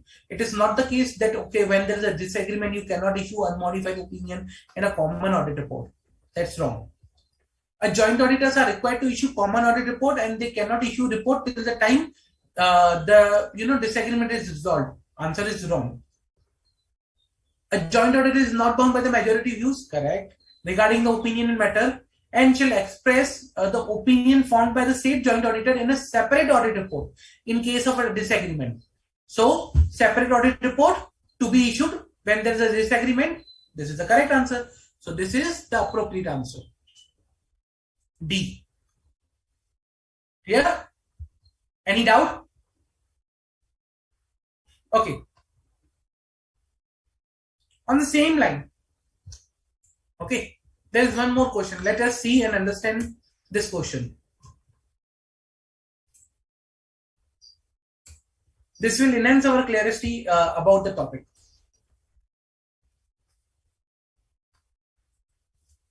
Same. ABC Limited, DEF Limited, DEF and Associates, ABC and Company, and GHI and Company were appointed auditors of Too Big Limited. All the three joint auditors, after deciding the separate and common areas for the purpose of audit, they designed and executed the necessary audit procedures that were required to collect sufficient and appropriate audit evidence in order to support their opinion over the financial statement of the company. All the three joint auditors together issued an unmodified opinion on the financial statement. All the three auditors together issued an unmodified opinion on the financial statement. Okay. After 2 months of the issuance of an opinion by joint auditors, a financial fraud broke out in the company, where it was identified that the company did not report accounts receivable appropriately, and they were overstated by 5 crores. Moreover, it was identified the financial statements were not in compliance with the applicable financial reporting framework. 2 issues. Okay. 2 issues. One, accounts receivable, they were overstated. Financial statement not in compliance with the applicable financial reporting framework. Okay. In respect to the accounts payable, okay, accounts receivable, inventory and secured loans. So financial reporting framework was not there with respect to accounts payable, accounts receivable, inventories and secured loans. Okay. Also, Too Big Too Limited, a listed company, was required to prepare and file additional information on stock exchange and SEBI listing regulation as per SEBI listing regulation. However, no such submission was made during the year, which was a non-compliance with the SEBI listing regulations. None of the mentioned issue were identified during the audit of the company, and when inquired with the joint auditors, it was identified that joint auditors did not perform the necessary audit procedures to gather the appropriate and sufficient audit evidence. Moreover, as per the documentation submitted by the joint auditors to SEBI, it was identified that the audit of the accounts payable, receivable, compliance with the SEBI regulations was the responsibility of DEF and Associates. Audit of the inventories was the responsibility of ABC and Company, and audit of secured loan was the responsibility of GHI and Company. Okay. Also, it was identified that while finalizing the audit opinion, none of the engagement partners reviewed the compliance to the applicable financial reporting framework areas, which were not assigned to them. Based on the above identified issues and the evidence, submitted to the SEBI, SEBI issued a show cause notice as to why all the three joint auditors should not be debarred from the performing audit of the listed companies. GHI company has approached to you for assistance in the preparation of the appropriate response to the show cause notice. Now, GHI company has an opinion that they are not responsible for the areas which were not allocated to them during the joint audit, and it posed the responsibility of the remaining two joint auditors to verify the financial statement as per the applicable reporting framework.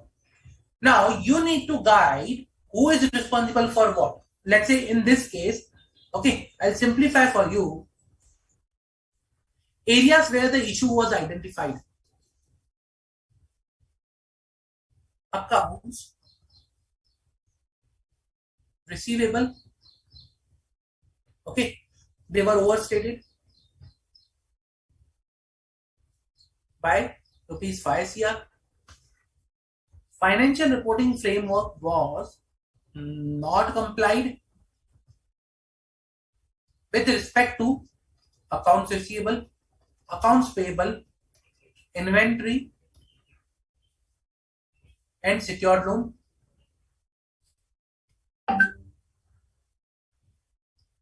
Okay. Then SEBI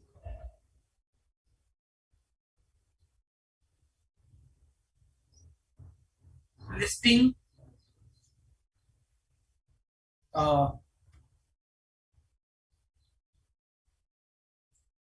so compliance with the SEBI listing regulations.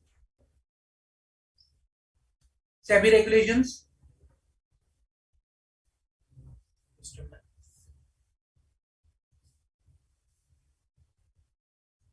There was a non-compliance. Okay, submissions were not done.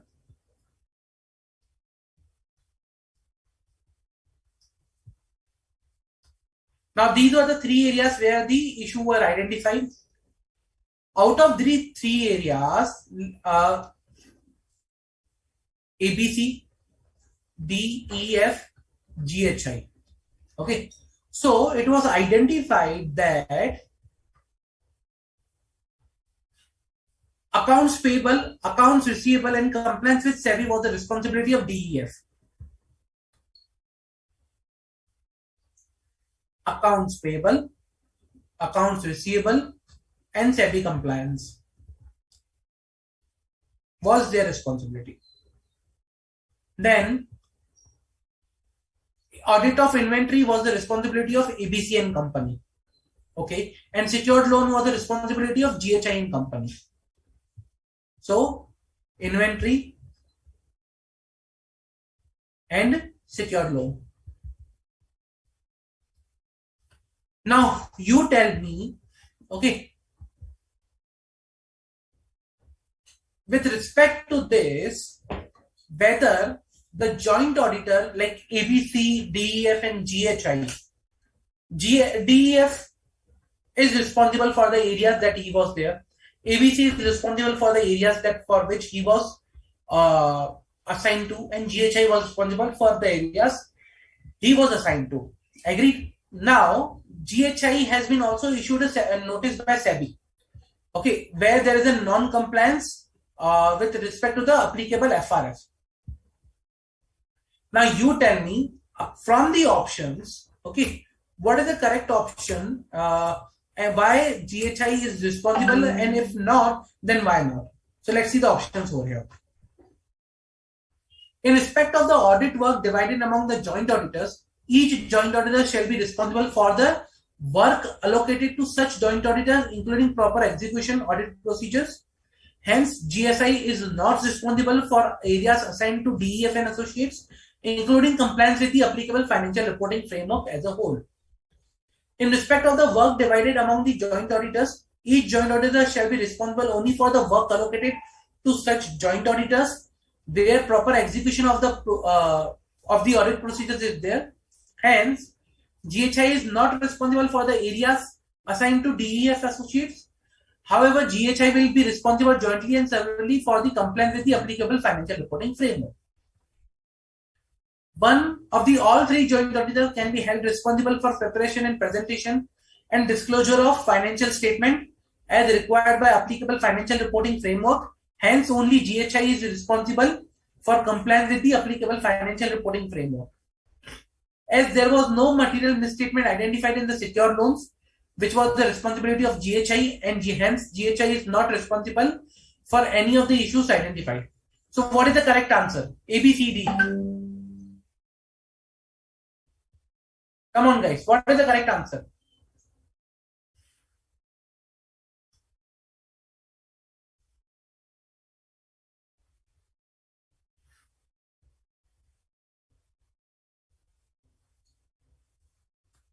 Come on guys, what is the correct answer over here?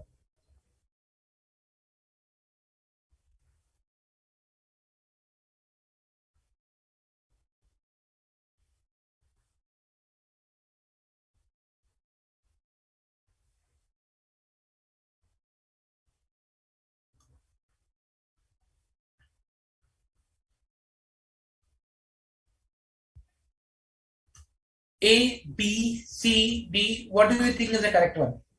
Correct, Himanshi.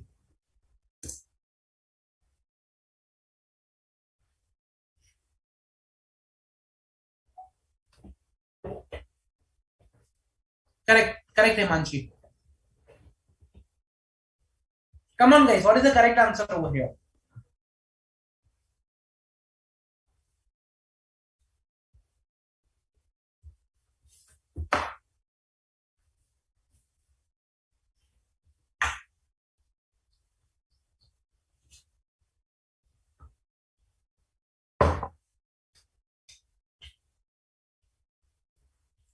So you need to answer accordingly, like who is responsible for what. We discussed just now this particular topic. Okay, who is responsible for what?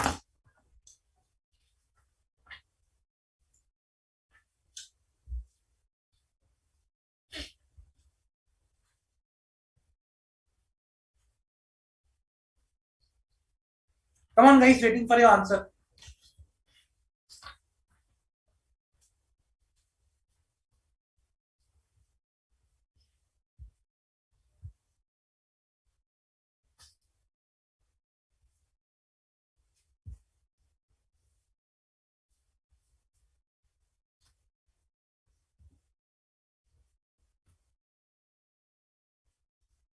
Okay, so as I told you that joint auditors are responsible for their individual areas, but we also discussed where the joint auditors are jointly and severally responsible.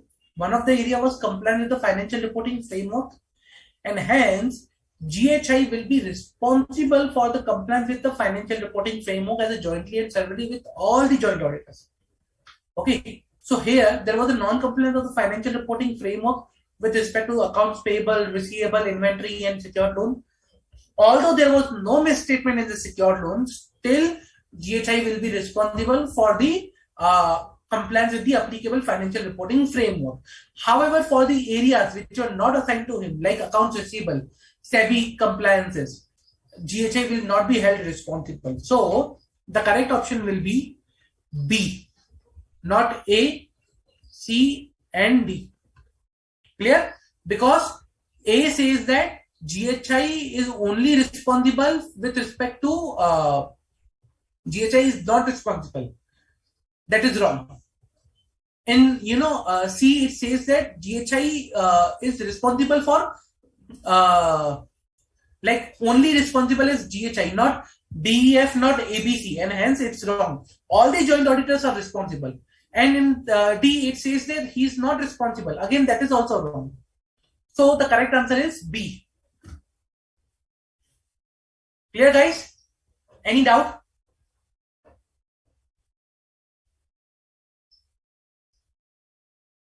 Let us see some of the past questions on this particular topic. Okay. NMN and Company and ABC and Associate LLP are the joint statutory auditors of BHS Limited. BHS is a listed entity and has been in existence for last 50 years. Since beginning, this company was audited by MSQ, MQS and Associate, but due to audit rotation, the company had to bring new auditors. Considering the size of the company, two auditors were appointed as joint auditors. Since the company is new to these auditors and concept of joint auditor to whom audit work has been divided, management had a discussion and understood that each joint auditor is responsible only for the work allocated to him, whether or not he has prepared a separate audit report by him. Okay, and you need to advise on that. So what is asked here is whether the joint auditors are responsible only for work allocated to them, whether or not they have prepared a separate report on the work performed by him. So you need to talk about the areas where the joint auditors are jointly and severally responsible also. Okay, and what is the responsibility of joint auditors? So SA 299 deals with the professional responsibility which the auditor undertakes in accepting the appointment as a joint auditor. The joint auditors are required to issue common audit report. However, where the joint auditors are in disagreement with regard to opinion or any matter to be covered by the audit report, they shall express an opinion in separate audit report. Okay. Then,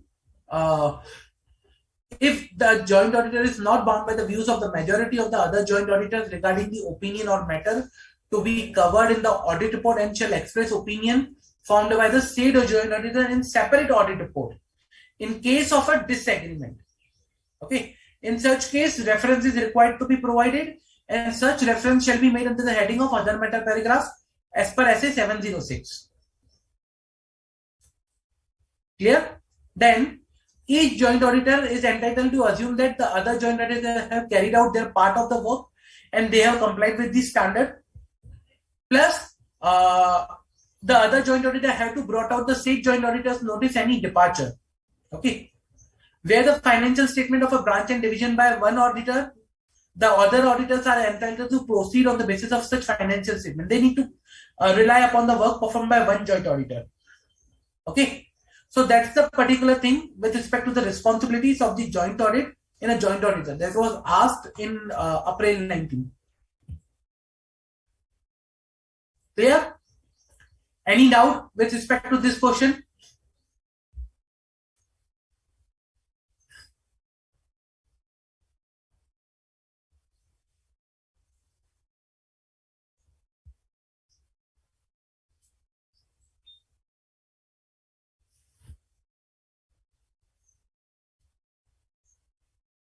Any doubt? No? Yes, financial reporting framework was a common responsibility in earlier example. And why? Reason because it is said that even in the standard system mentioned that there are certain areas where auditors are jointly and severally responsible. One of the areas is the financial reporting framework, compliance with the financial reporting framework.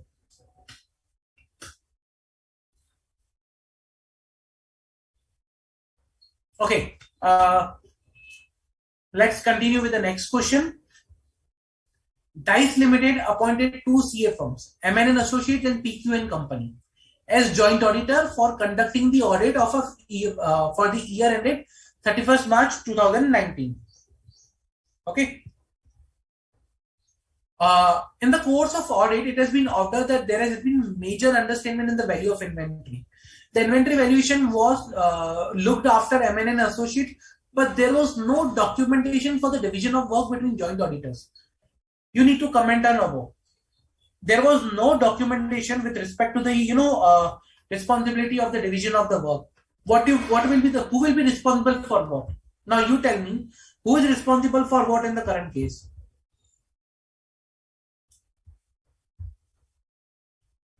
Without going into the much detail, you tell me who is responsible for what. There is no documentation available.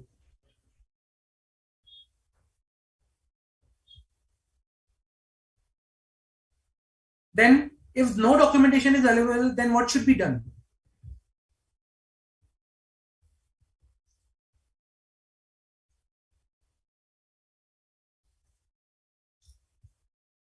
So responsibility and coordination among joint auditors as per SA 299, okay, which requires that joint auditors are appointed and they should mutually divide the audit work among themselves.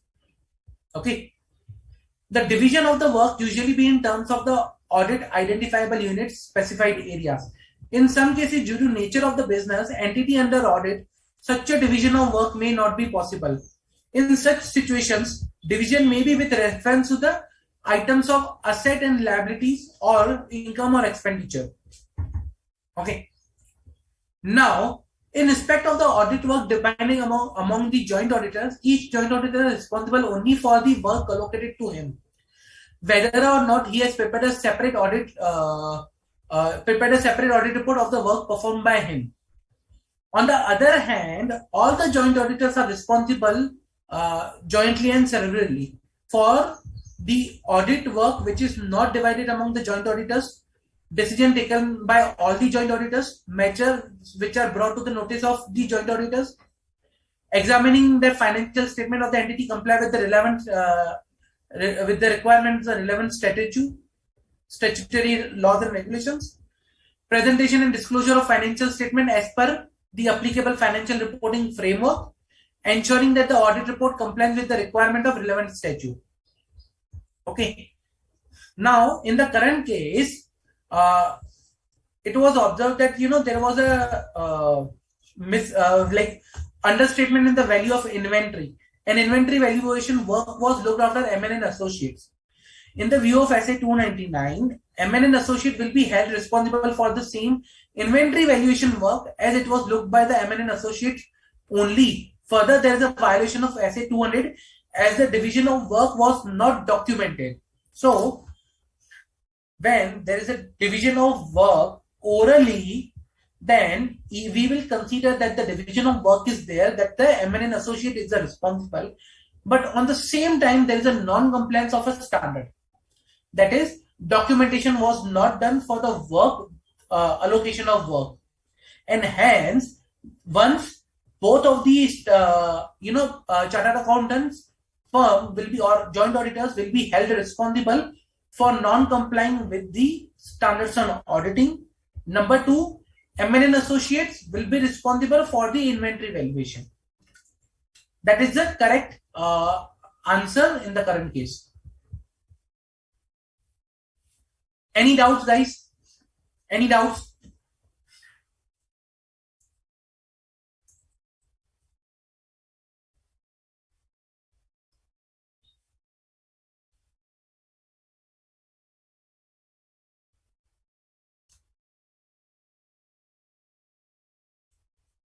Any doubt with respect to SA 299?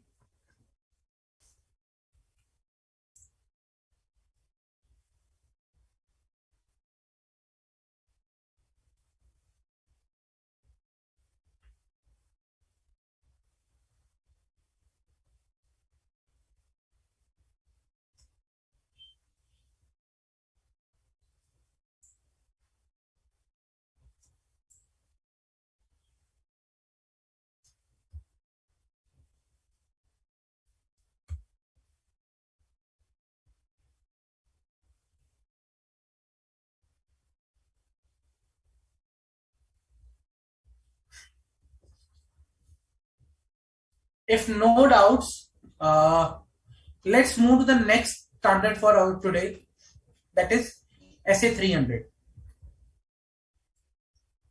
Okay, now our 200 series is over. We'll start with the SA 300. SA 300 says planning and audit of a financial statement. Okay, planning and audit of a financial statement. Basically, this standard is a main stone, or you can say the guiding standard, which talks about how to plan an audit. This provides the base for the audit, how a audit should be planned. Okay, so the objective of this standard is to plan the audit, okay, in such a way that it will be performed in an effective manner.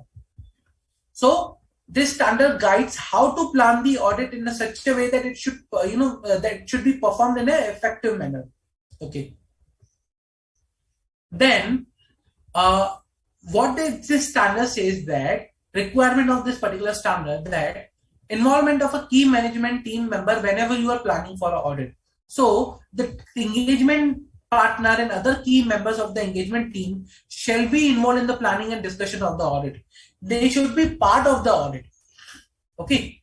And they should be involved so that they should be aware about what is going to happen and how they are going to conduct the audit.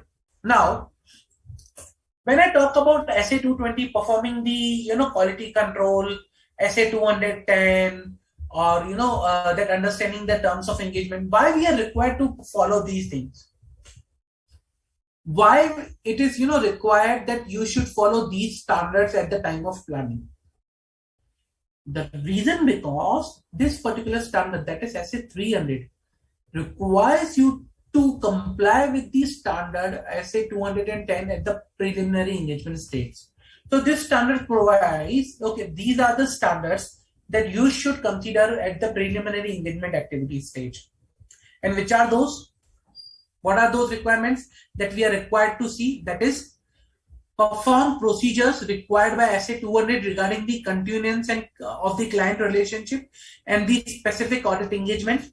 Means you need to see whether you can continue the client relationship if you are performing the audit of that particular client. Okay. Second, evaluate the compliance with ethical requirements including independence as per SA 220. Third, establishing and understanding the terms of engagement as per SA 210.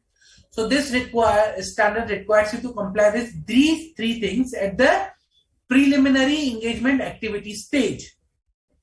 Okay, preliminary stage. So this standard says that, okay, when you are performing preliminary activities, you should comply with these things at least, minimum. Okay. Then this standards also provides a list of activities that you are required to do at the planning stage. Which are those activities?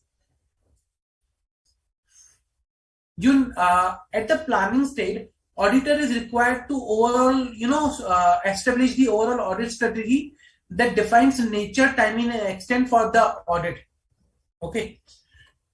An auditor shall determine the overall audit strategy that should provide nature, timing, and extent of the audit that you are required to do. Then, if I say nature, timing, and extent, what it shall include, what it shall contain, or when I say overall audit strategy, what is overall audit strategy? What should be the part of overall audit strategy? So when I talk about overall audit strategy, it should include scope of audit engagement, nature of audit engagement, and characteristics of engagement. Whether it's audit of a finance, audit of a listed entity, audit of a private limited company, audit of a NBMC. What is the scope here? Nature of assignment, characteristics of assignment. Ascertain the reporting objectives of the engagement to plan the timing of audit. Okay. Means ascertain reporting objectives, that what are the objectives of this particular engagement.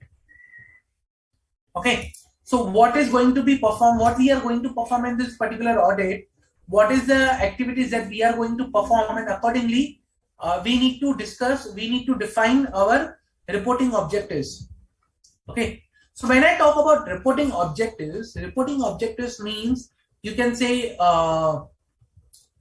what I am going to report, to whom I am going to report. Okay. What will be the content of the report? So how frequently I'm required to report. So, and the communication required. Remember the communication that we are required to do as per SA 260 and 265.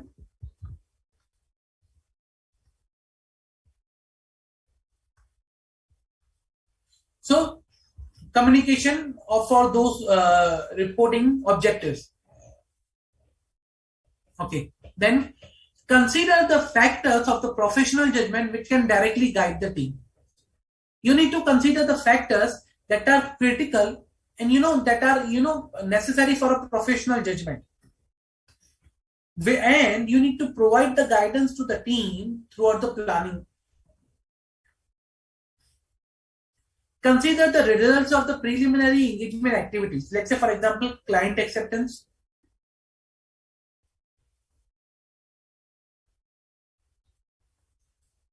independence evaluation,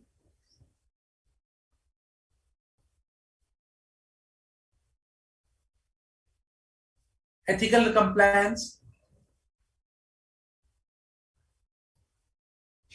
Okay, so these are the certain things that you need to consider the results of this. Let's say, for example, client's acceptance.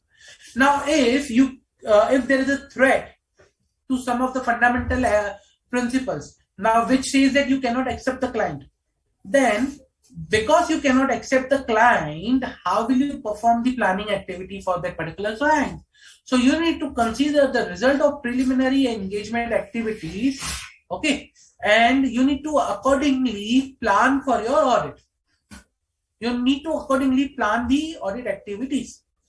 Without considering my result of preliminary activities, I cannot plan. Until and unless I am not sure whether I am independent to perform this particular activity, how can I, basically plan for the audit? So result of the preliminary activities is a very, very important thing. Let's say for example,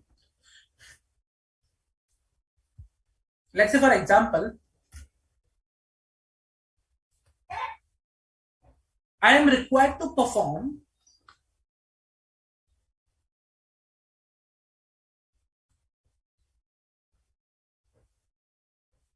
audit of ABC Limited, okay, where I am the majority shareholder. Okay, this I identified during client's acceptance. Now, if this is something I identified during the client acceptance, can I perform the audit? Answer is no, I cannot perform the audit. Then the results of these preliminary engagement activities I need to consider. And if I cannot perform the audit, then what is the purpose of planning? So you need to consider that particular thing. Okay. Define the nature, timing, extent of resource and team. Nature, timing, and extent of resource and team means what team you require,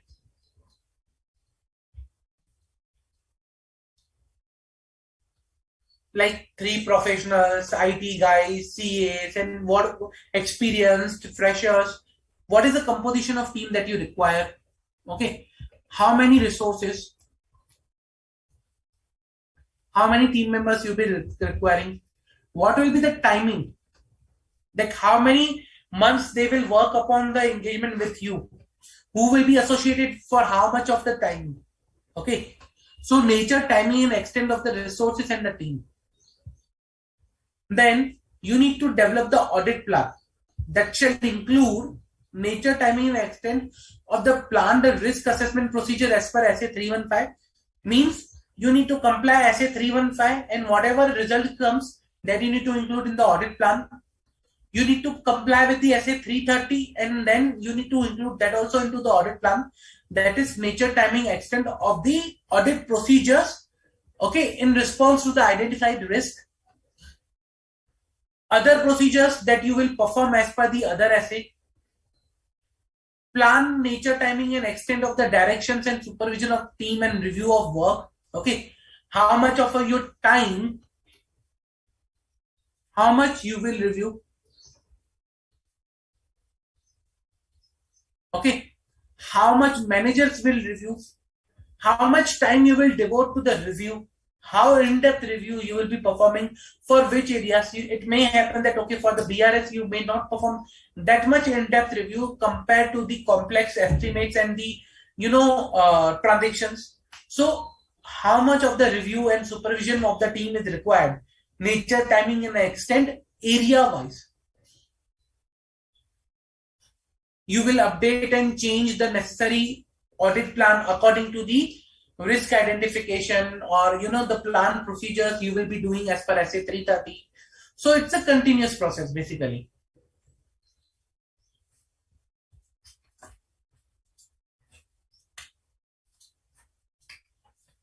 Okay, then what you need to do is, once you do these all activities at the planning stage, okay, you need to document these all things. So you need to document the audit plan. Okay, the auditor shall document the overall audit strategy and the audit plan and any significant changes made during the period.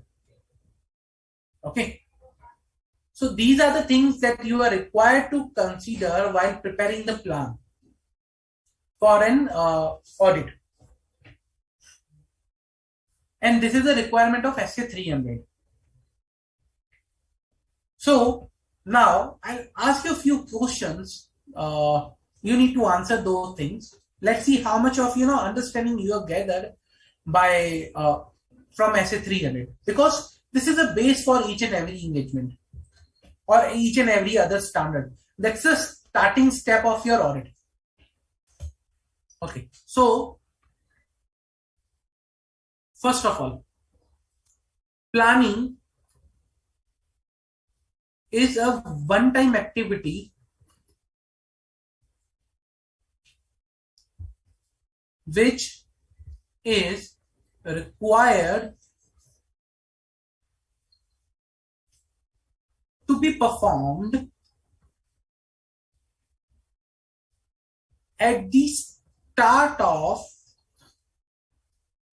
audit engagement. Okay, at the start of audit engagement. Okay, and it is an discrete phase of audit. You need to just provide whether this statement is true or false. Simple. This will ensure that whether you are understanding that whether the concept of planning or not. So come on, guys. This will ensure that okay, whether you understand the concept of planning in an audit or not.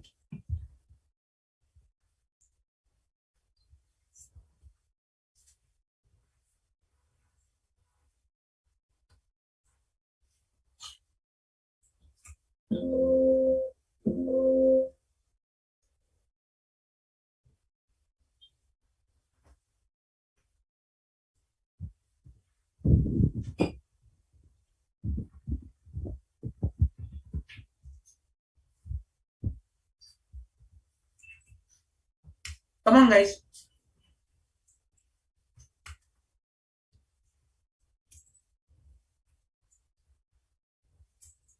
So that will enhance your understanding whether you understood the planning or not.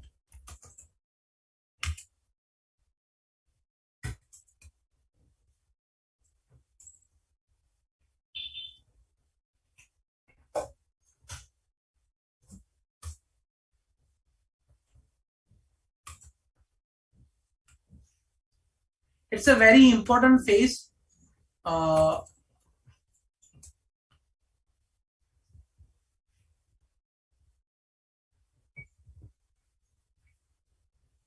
Okay, correct, Himanshi.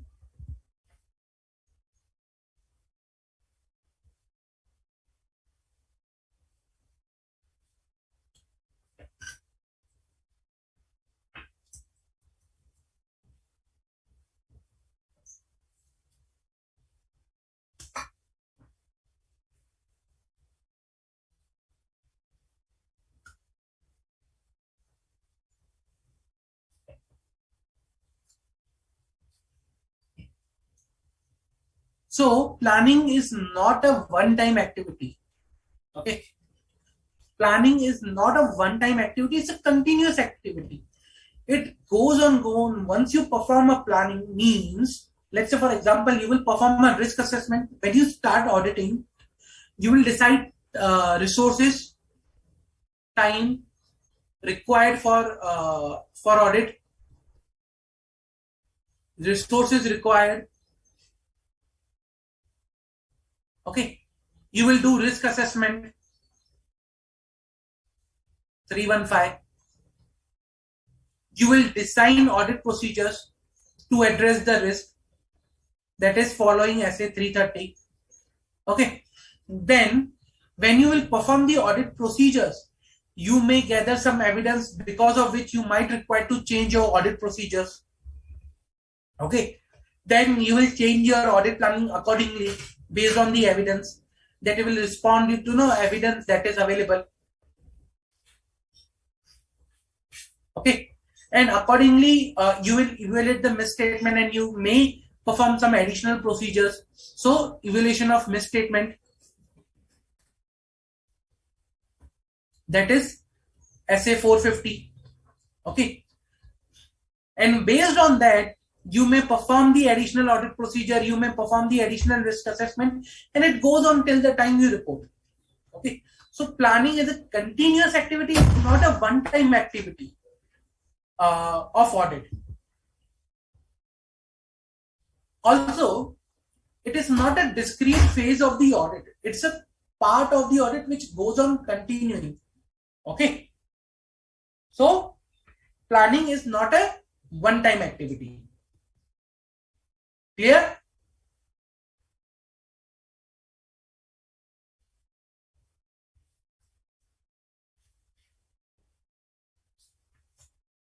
Okay, now with respect to the planning itself, one more question that is there, let me ask you.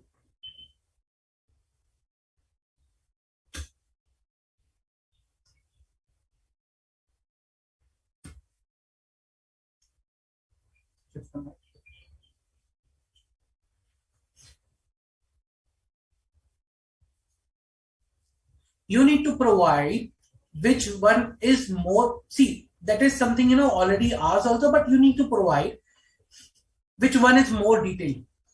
Okay, audit plan or overall audit strategy, which one is more detailed? Simple.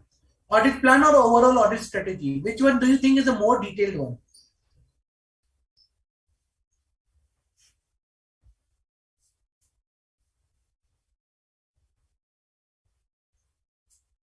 So what do you think? Which one is more detailed?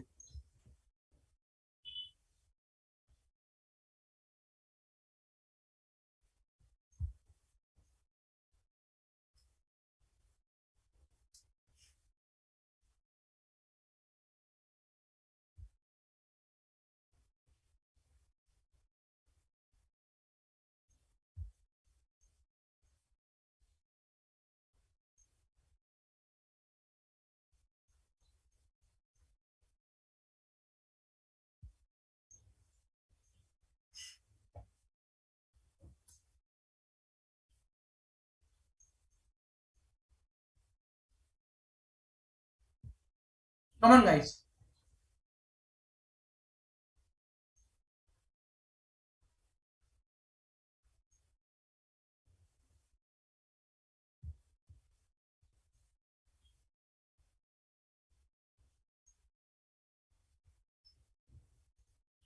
Which one is more detailed?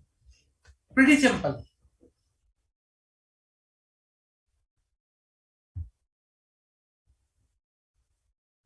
Correct, Jay.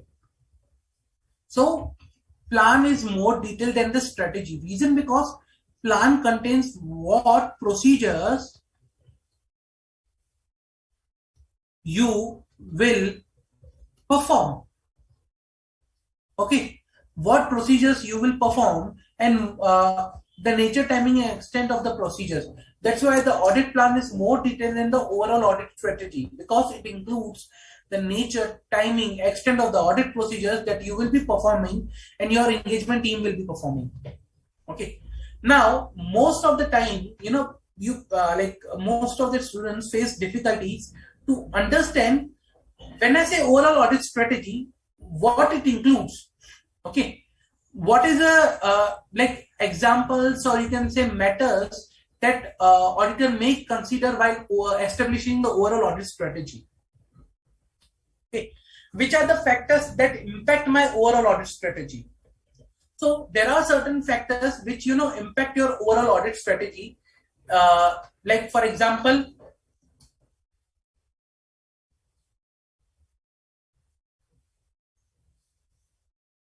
factors impacting overall audit strategy. So these are the factors that will impact your overall audit strategy. When I say overall audit strategy means what I'm going to do, which audit I'm going to perform, what are the characteristics of audit, okay, how much of the time resources I will be taking, okay. So all these things overall, what will be your audit strategy? So first is a characteristics of engagement. Okay, characteristics of the engagement, that what type of engagement it is, what is the financial reporting framework, okay, that is going to be applied, which industry specific requirements it will be applicable, like electricity company, or you can say banking requirements, okay.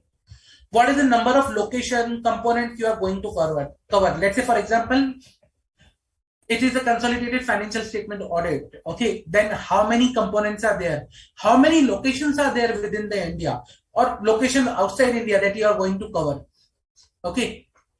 Then whether this is the audit of subsidiaries, that's the audit of parent company, then which segments are there in the particular case. So for example, in a bank it will be a loan, not a bank, let's say for example, a company is there which manufactures cars also, two-wheelers also, electrical vehicles also, it manufactures heavy machinery also. So how many segments are there?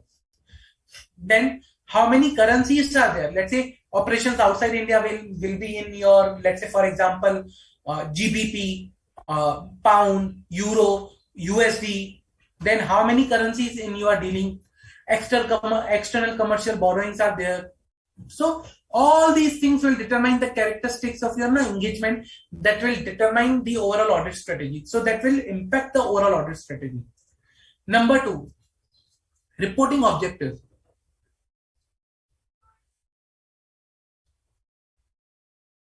What are the reporting objectives? Let's say it's a quarterly reporting, half yearly reporting, a financial audit of financial statement for full year, okay. How frequently you will be reporting with the management or those charged with governance, okay. The communication you will be doing with that, with them, the way of communication, the writing, the content of the communication, okay.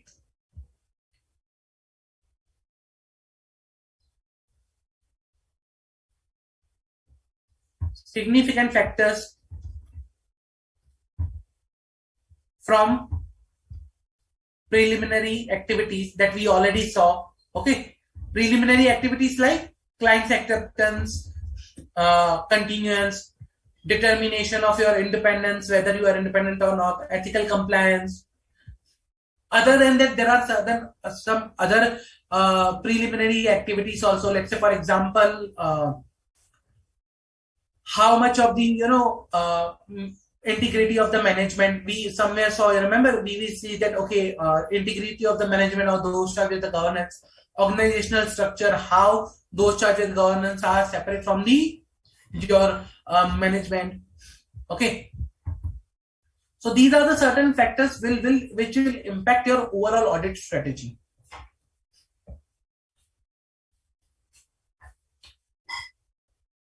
Okay. Any doubt with respect to any of the requirement of SA 300? Any doubt, guys?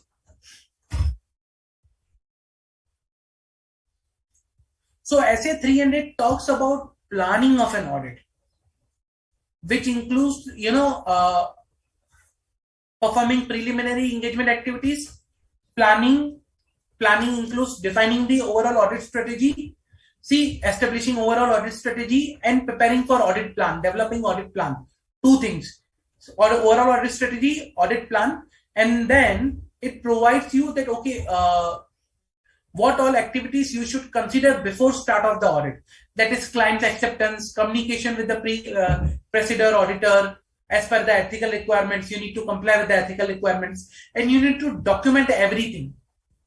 That is the responsibility, or you can say a requirement of SA 300.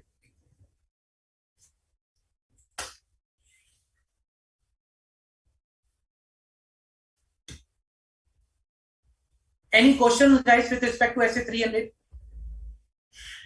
Okay. You want to understand significant factors from preliminary activities? Okay. So, which are the significant factors from the preliminary activities? I'll tell you. So, basically, what are the preliminary activities?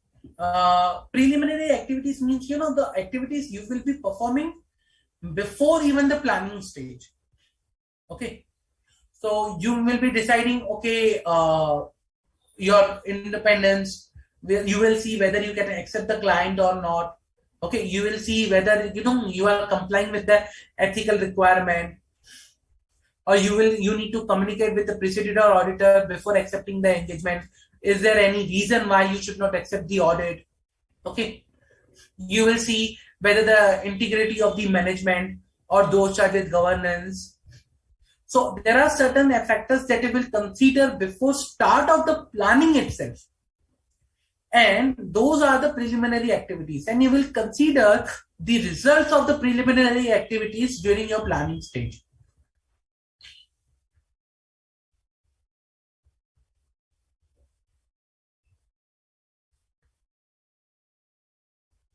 I hope I'm clear.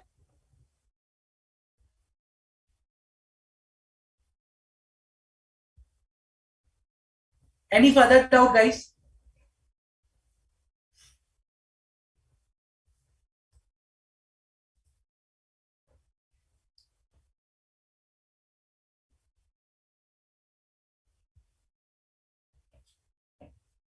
Any further doubts?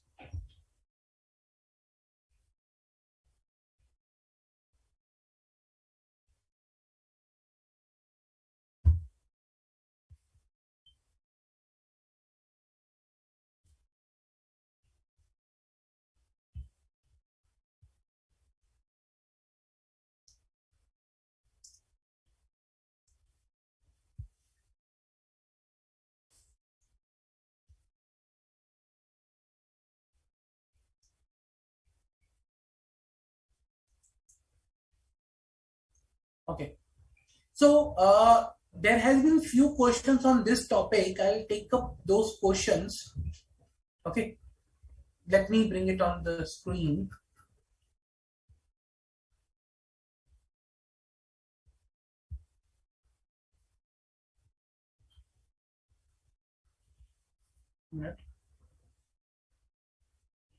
Okay. There was a question which was like, there was a short note, contents of the audit plan, which was asked.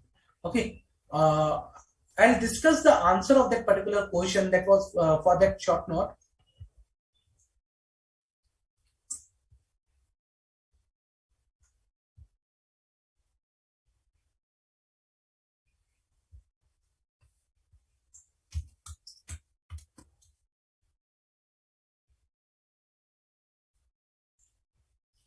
So may not be relevant with respect to this particular, only this topic, but there are few things that, are covered into the audit plan.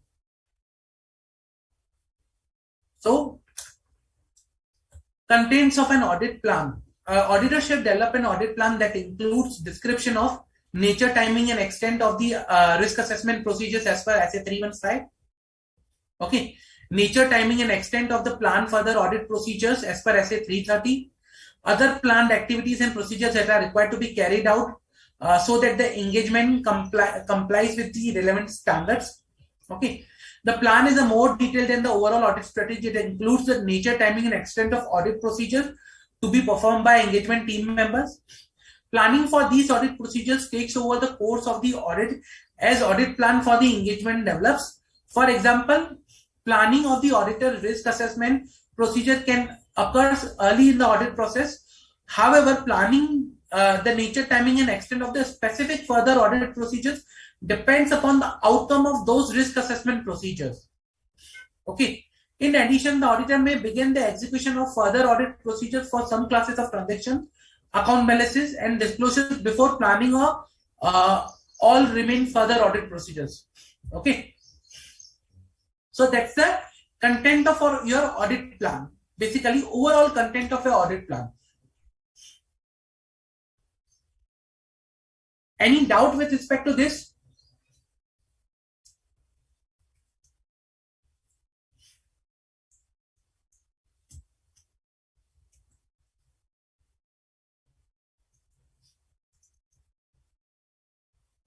Any doubt, guys?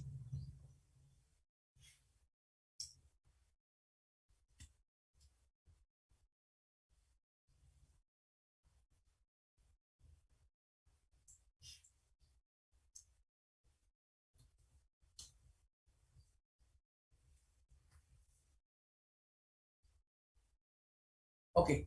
I'll discuss one more question.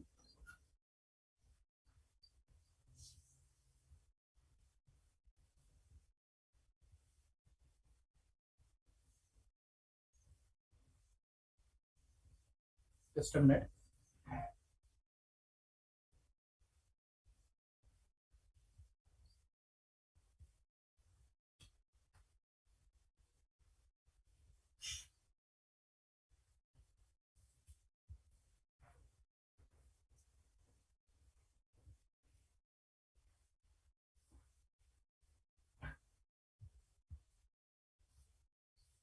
So somewhere related to the development of an audit plan and the development of an audit strategy. So it's already there in the material provided by the ICI. So CA Samir, after developing the overall audit strategy for Banca Limited, develops an audit plan but finds a need to revise the materiality level set earlier, and therefore a deviation from the already set audit strategy is felt necessary. In this case, he should continue the audit plan without considering the audit strategy, drop the audit and withdraw from the engagement, first modify the audit strategy, and thereafter prepare the audit plan according to modify the strategy, devise a new audit plan, and then change the strategy as per the revised plan. What he should do? So, what he should do, basically.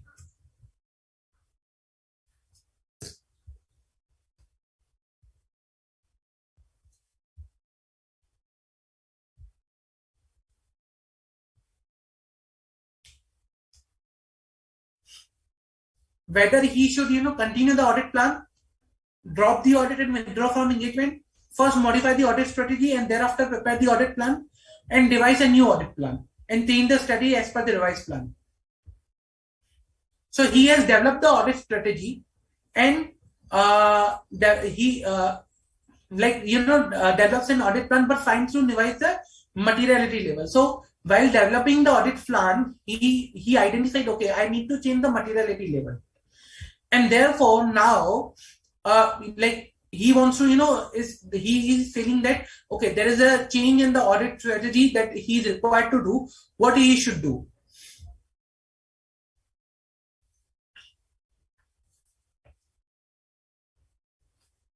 So strategy is ready, that is required to be changed because there is a change in audit materiality levels.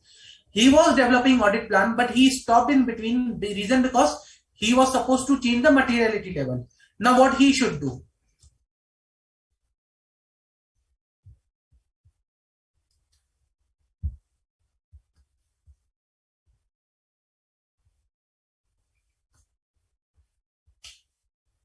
And why? The reason is also important. Why he should do that particular activity?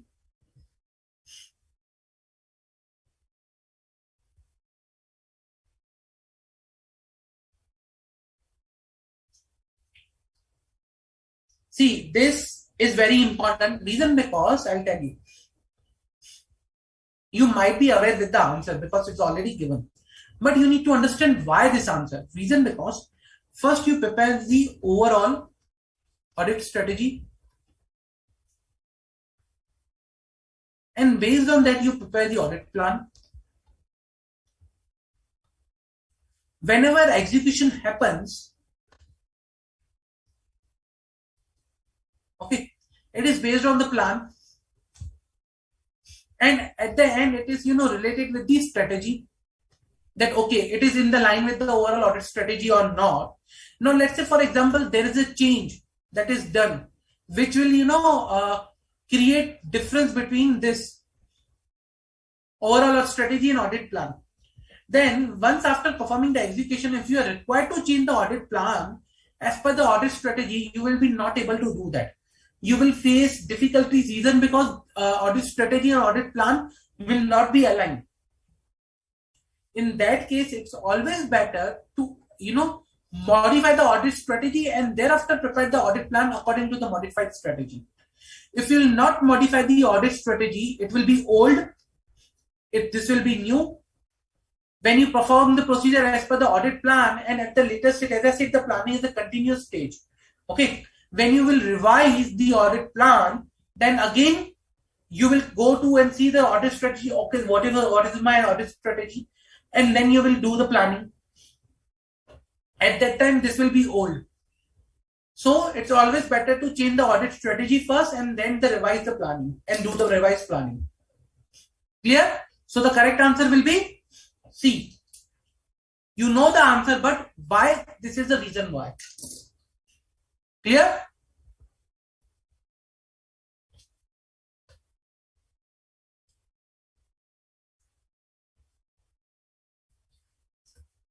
Any further doubt, guys?